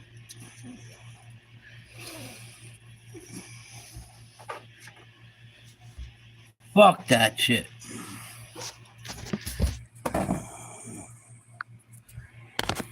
Fuck that shit. You guys think Trump should have sucked his ass? I don't. Why should Trump suck Zelensky's ass? He's not the one that wanted that deal. He's not the one that gave him all that money. The fucking gig's over, man. You end the war or you're on your own. Yeah, you're right, Tiger. And most people don't understand that. Because the media sounded like... The media made it sound like Ukraine was winning, number one. Number two, no matter who's dying, in my eyes, it's bad. If Russians are dying, it's bad. If Ukrainians are dying, it's bad. If Muslims are dying, it's bad. If Jews are dying, it's bad. If Americans are, no matter who is dying, the shit gotta stop. It's gotta stop. It's funny, these people all preach, oh, Gaza, Gaza, Gaza, Palestine, Palestine, Palestine. How about preaching no war? At least the hippies didn't want it either way. These motherfuckers are picking sides to try and push their liberalism. Well, most people that voted for Trump, whether independent or Republican, want this shit to be done with so no one dies. I don't want anyone to die. I don't side with the Muslims. I don't side with the Jews. I don't side with the Russians. I don't side with the Ukrainians. I think it's all stupidity. I think there's plenty of money to go around if people weren't selfish. But they continue to make everyone, they politicize these wars. And you don't see the Republicans politicizing it. Trump's not politicizing the war. He wants it over. He's not choosing Russia over Ukraine. He wants it over. He's not picking Israel over fucking Gaza. He wants it over. People got to stop thinking everything's so fucking black and white. It's fucking nuts, man. I don't know what has happened to the fucking population of people in this world, but it has gone from fucking people with some standards to none. And I will never understand it. Never. Never. You got the side that fucking wants to cut wieners off of kids and preaches gay shit and preaches trans shit, begging to save the Muslims that would kill them if they ever knew a single thing they were about.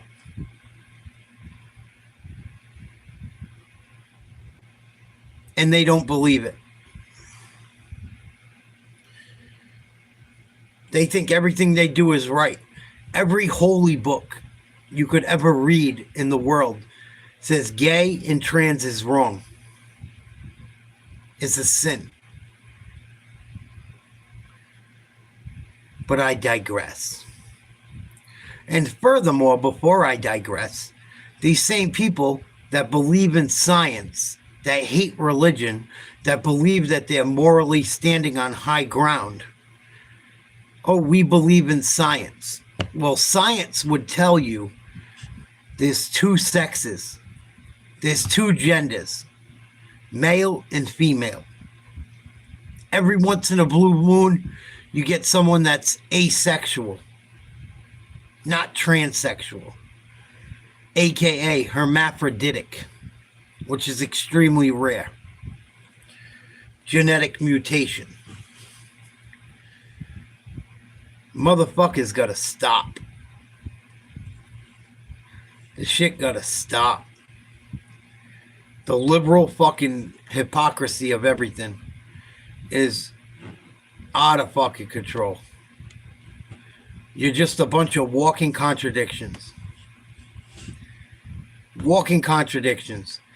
And every time I ask you guys anything on fucking policy or something to do with something that you guys supposedly were against, now you're for, because Trump's in it, you can't give me a fucking answer.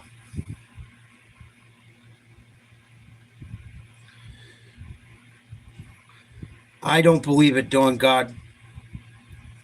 It's a war. Nobody's right in a war.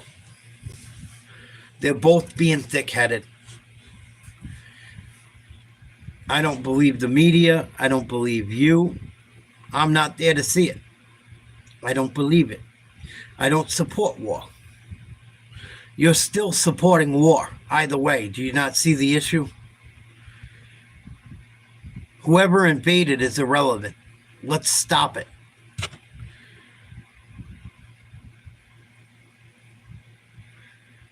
Like, you guys don't fucking, you're thinking too fucking, you're making excuses to have a war. The object is to end the war by any means. This is why gangs and murders in certain cities continue to happen, because people will not stop. You kill me, I kill you. I kill you, you kill me. And it goes on and on and on and on and on and on and on and on forever. Instead of trying to find a way to come to a common ground.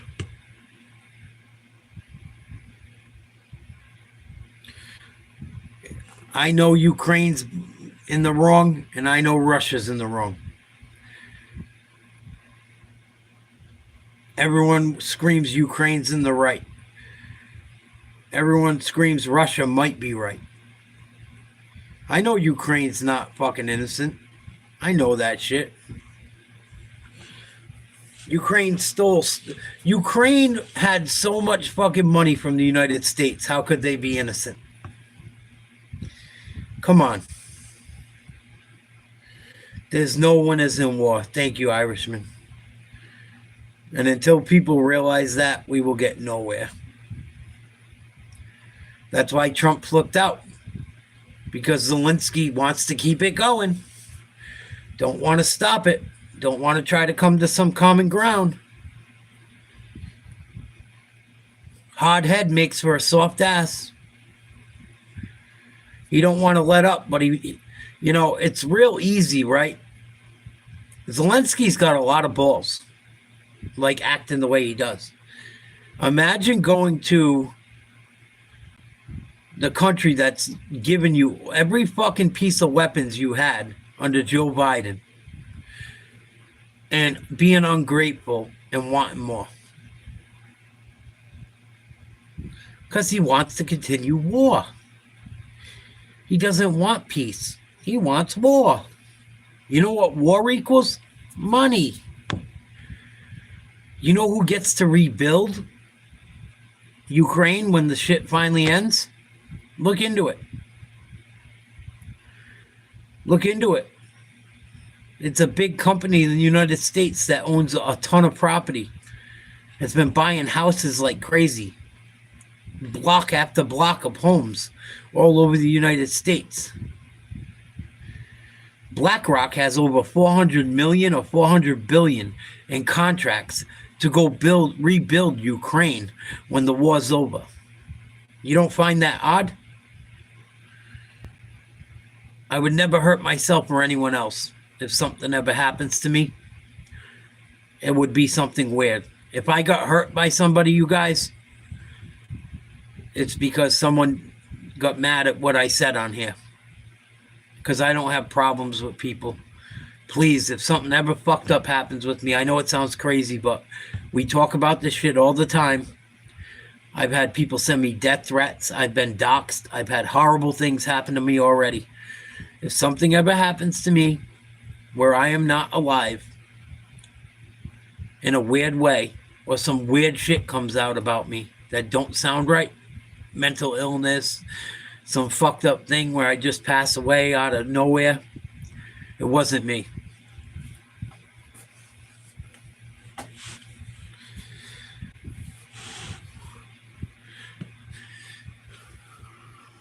Oh, Dawn God, you sound like a fucking idiot.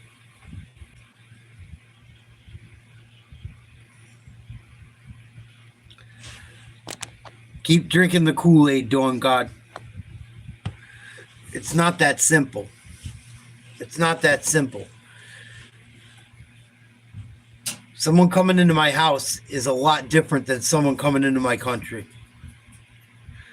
And Ukraine has been pushing Russia's buttons forever. Ukraine is full of corruption. Ukraine energy company was in bed with Biden's fucking kid. I'm not saying Russia's angels. Ukraine's dirty as fuck too. The Ukraine is no better than Russia. Zelensky's dirty. Biden's dirty. Putin's dirty. Yeah, that's right. Ukraine is no better than Russia. It's just their own version of Russia. Ukraine is its own version of Russia. That's why Zelensky's still president, right? Right?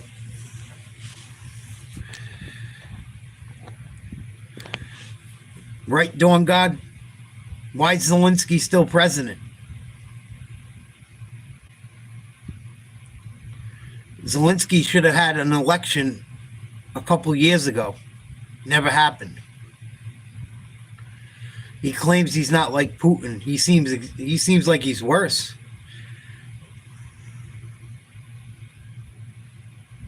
Tried to clown the United States on fucking United States soil.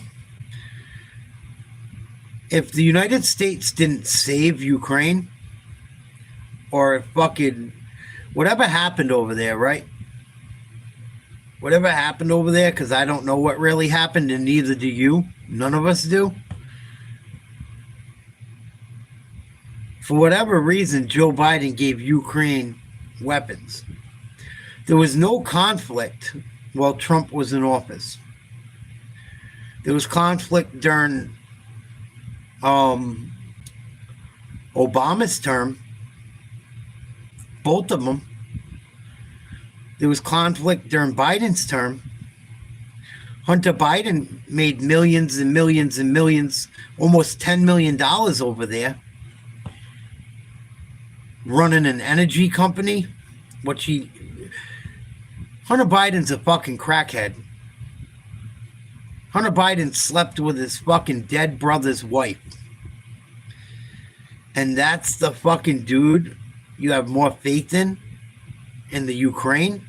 You trust the Ukraine dealing with a crackhead that fucks his brother's wife after he dies? With his fucking niece and nephew in the house? Dawn God? You trust Joe Biden and fucking Zelensky, Dawn God? And Hunter Biden fucking his fucking brother's wife when he's dead? With his niece and his nephew in the house, smoking crack, fucking chicks, driving all over, smashing up cars? You wonder why I don't trust the Ukraine, man. Come on. Give me a fucking break. Oh yeah, go Ukraine. Go Hunter Biden and Joe. You gotta be a fucking... Come on, use your fucking brain, people. Use your fucking brain, guys. You wonder why Biden gave all that money to fucking Ukraine. It's not that hard to see. This fucking crackhead kid got $7 million to work for fucking an energy company. Said you got to give something to the big guy. Hunter Biden and the whole family be going to jail if Joe didn't fucking pardon them. And it's funny because, right, Joe Biden said, I'll never pardon anyone. I'm not like Trump. He pardoned everyone and their mother. Actually, no, he didn't pardon anyone and his mother, just his family. Dawn God, I can't get through to you. You drank the Kool-Aid, man. You drank the Kool-Aid, Dawn God. Have a nice night. You are defending it. You believe all that bullshit. You don't do no research. You don't read an article. You're caught in your feelings. See, I don't get caught in my feelings. I don't get caught in my feelings. Not when it comes to this shit. Not when it comes to things I talk about too much. Just like Tank Davis. I said I love Tank Davis. I think he's going to beat Roach's ass. I think Roach is a great boxer. I think you guys are fucking nuts. Tank Davis lost that fight the other night. Even though I thought he would win, and I told you guys are crazy thinking he's not good. He lost. It was crooked. It was fucked up. You guys were right. You guys were right. You want me to fucking lie to you? You want me to be like you know what I mean? Like, I'm not like that. If I'm wrong about something, I'll tell you. I will. I'm fucking wrong. I was wrong. Tank Davis did not bring it that night. I thought Tank Davis lost. I think the knee was, I think it was bullshit that like he had shit. I think he really did have stuff in his eye, but you can't take a knee doing that. You can't do it. It's just the rules. But it doesn't mean I don't hate. Like, I still love Tank Davis either way. He wasn't hurt from that. Everyone knows that jab didn't hurt him, Josh. It's just people being haters. And that's a boxing match. People handle life like how we talk about boxing, talking about wars and politics when it's on a way higher level. It's on a way higher level. And they got to be right. They got to die on the hill. They got to die on what they stand on. No. A real person says, yeah, they were wrong. Or no, it's all wrong.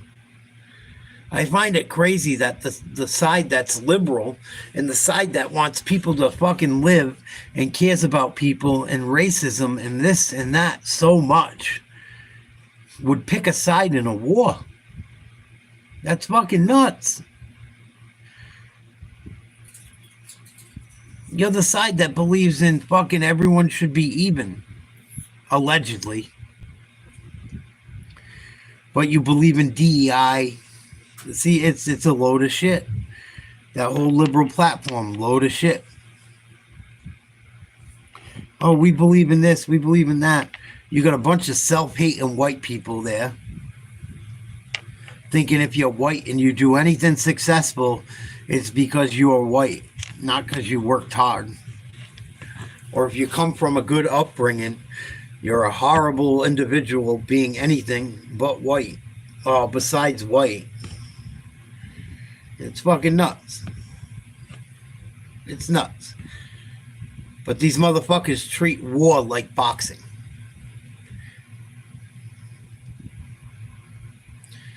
Why shouldn't anyone? It's their country.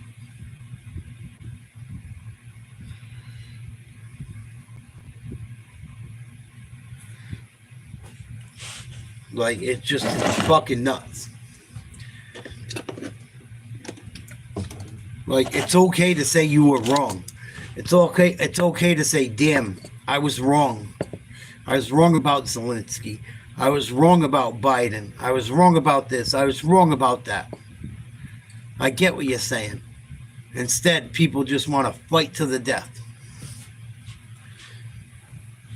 They're still wrong. They just think they're right. That's why they try to call everyone uneducated now. That's the liberals' new go-to. That's the new liberal go-to. You guys haven't noticed that? I've noticed it for the last couple of years. Anyone that doesn't believe in the Democrats is uneducated. Oh, they're uneducated, they're poor, they're broke, they're scum. Oh, it's just uneducated poor people. No, it's not. It's hardworking, tax-paying Americans that keep the economy going and work their balls off. Like, we used to be middle class. Now we're just fucking lumped in with the poor. It's a lot of that. It's fucking crazy. Crazy.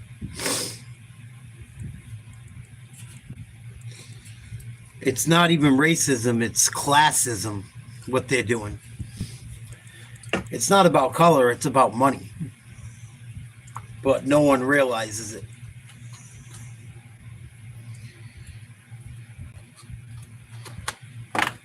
It's not about color, it's about money.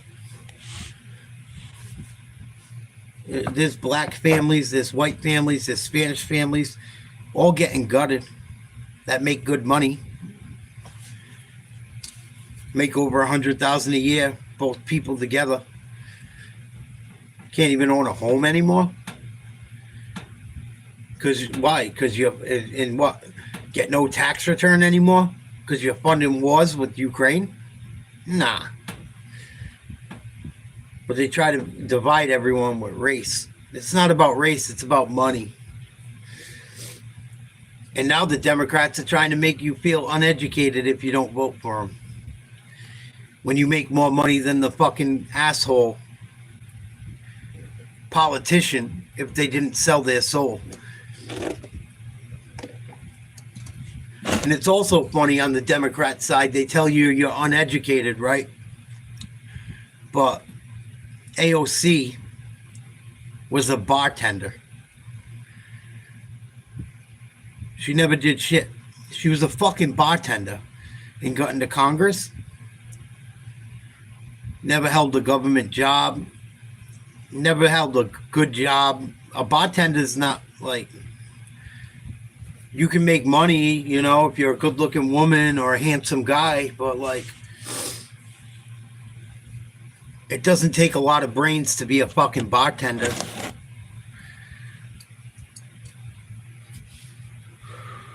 Come on.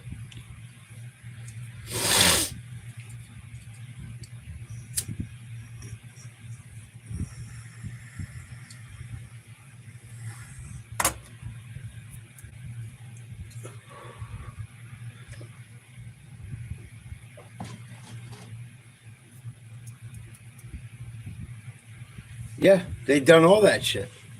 All that shit.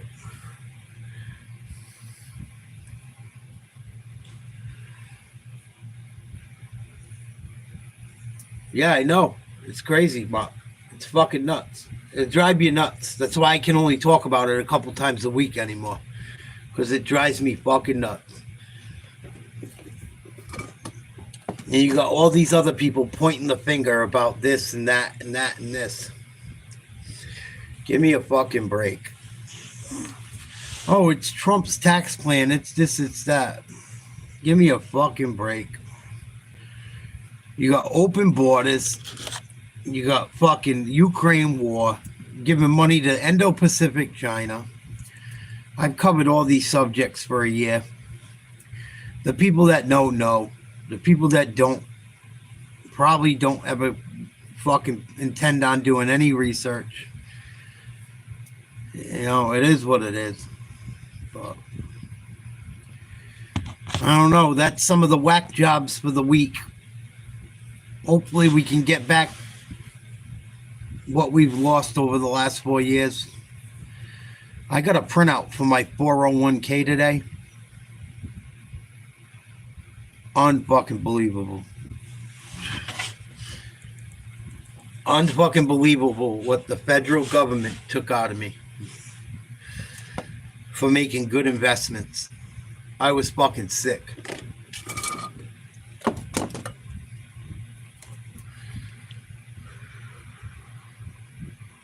Thank God Kamala Harris didn't get in. It would have been worse. Would have been worse. She's going to start taxing your retirement before you fucking took it.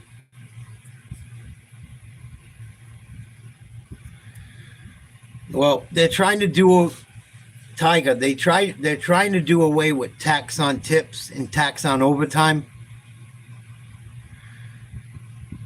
The Republicans won 217 to 215 on the vote.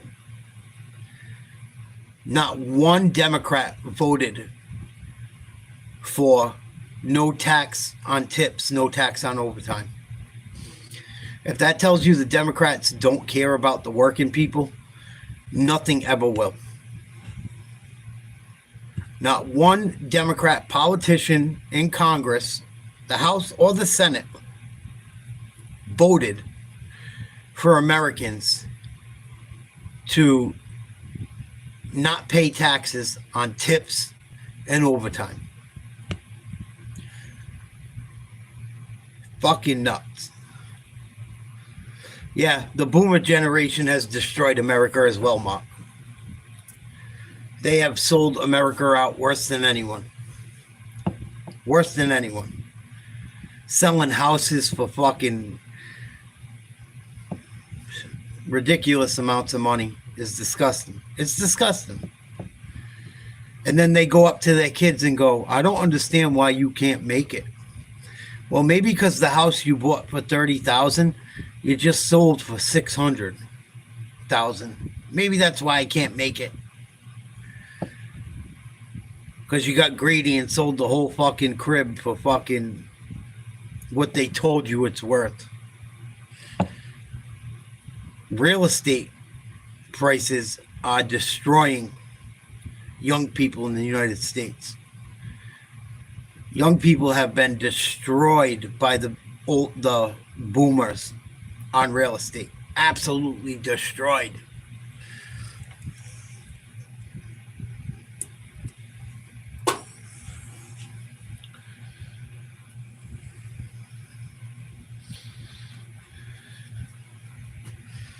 Absolutely destroyed. Destroyed by the baby boomers and the liberals. Absolutely destroyed by the liberals and the boomers. Most boomers are liberals. Almost that whole fucking age group is Democrat. Just about.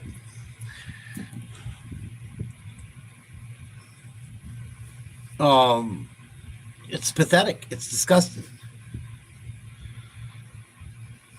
It's disgusting. That's why I don't like boomers either. Disgusting. Disgusting. Bought a house for $30,000. They'll sell it for fucking $300 now. Not even 20 years later. 30 years later. It's not right. It's not right. Oh, when we were buying a house, we only made $6 an hour. Yeah, well, gas was fucking 90 cents. Your fucking mortgage was $300, $400 a month. My rent's $1,800. What the fuck are you talking about? And any liberal that sees it any other way is out of their fucking gourd. Out of their fucking mind. You're giving all this money to fucking illegal aliens. All this money to fucking Ukraine war. You don't think that causes inflation? DH, you're brainwashed. I love when a liberal says wars don't cause inflation. When we print all this money to give the fucking illegal immigrants and open borders that don't cause inflation. You're fucking nuts. They blame it on the fucking pandemic. The pandemic, that money has already made its way back. That's how fast income comes in. They didn't give out money like that in the fucking, not like they gave out to Ukraine and not like they gave out to illegals. It's not even fucking close. Not even close. Oh, Trump gave money out in the pandemic. Well, Biden didn't give out shit. He gave out one for what? $1,200, I think, if that, $800 one time. If you fucking qualified, I don't even think I qualified for it. I think my girl did.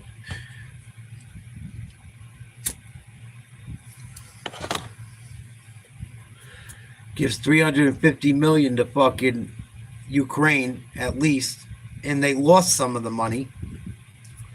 Gave out a ton of money to a fucking illegal immigrants, and y'all mad that Trump kept fucking people going while the liberals made a big thing out of coronavirus that really wasn't. That whole coronavirus shit, man, was way blown out of proportion. Way blown out of proportion. It was dangerous for some people, but so is the flu.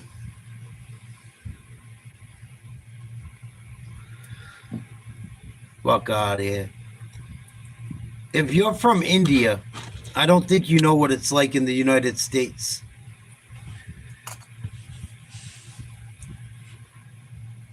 Unapologetically India. You're not even from America. So what the fuck do you know? I love when people from other countries try to tell me what it's like in the U.S. I love that shit. Well, then why would you have a name unapologetically India if you're not from India? That's an oxymoron if I ever heard of one.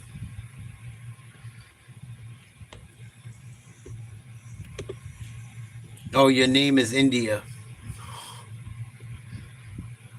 What's your last name, Ari?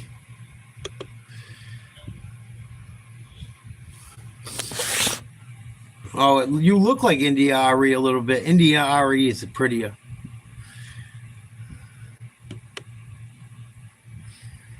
Oh my God. I'm not even going to rip on you. It's too easy. I like India Ari too. This India ain't nothing like her.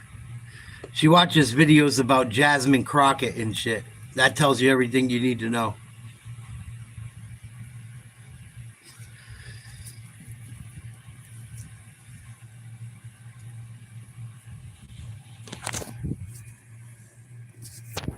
Everything you need to know.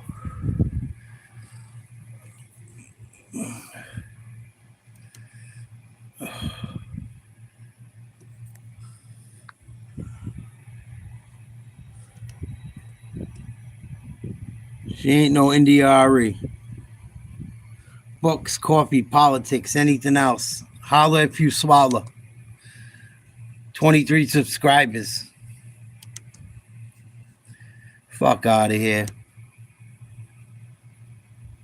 I'm sure you're not, obviously. She drank that Kool-Aid. Oh, she done drank that Kool-Aid. Libtard at its finest.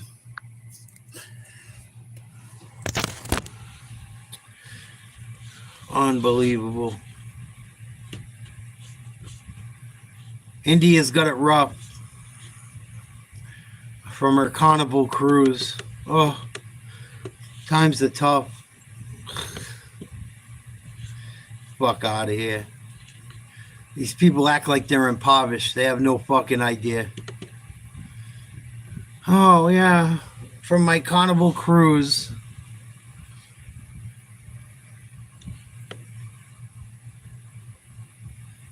That's probably not something you should tell people, Sean.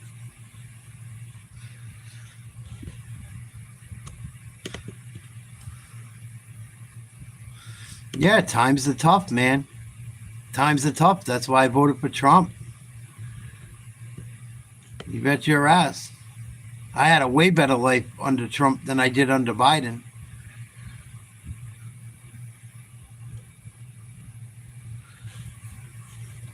I don't know what to tell you. I think everyone did. Most people that work really hard did. I'm sure you are. It looks like you are. Canada. Fuck Canada. I like some Canadians, but Justin Trudeau is a bozo. You gotta go.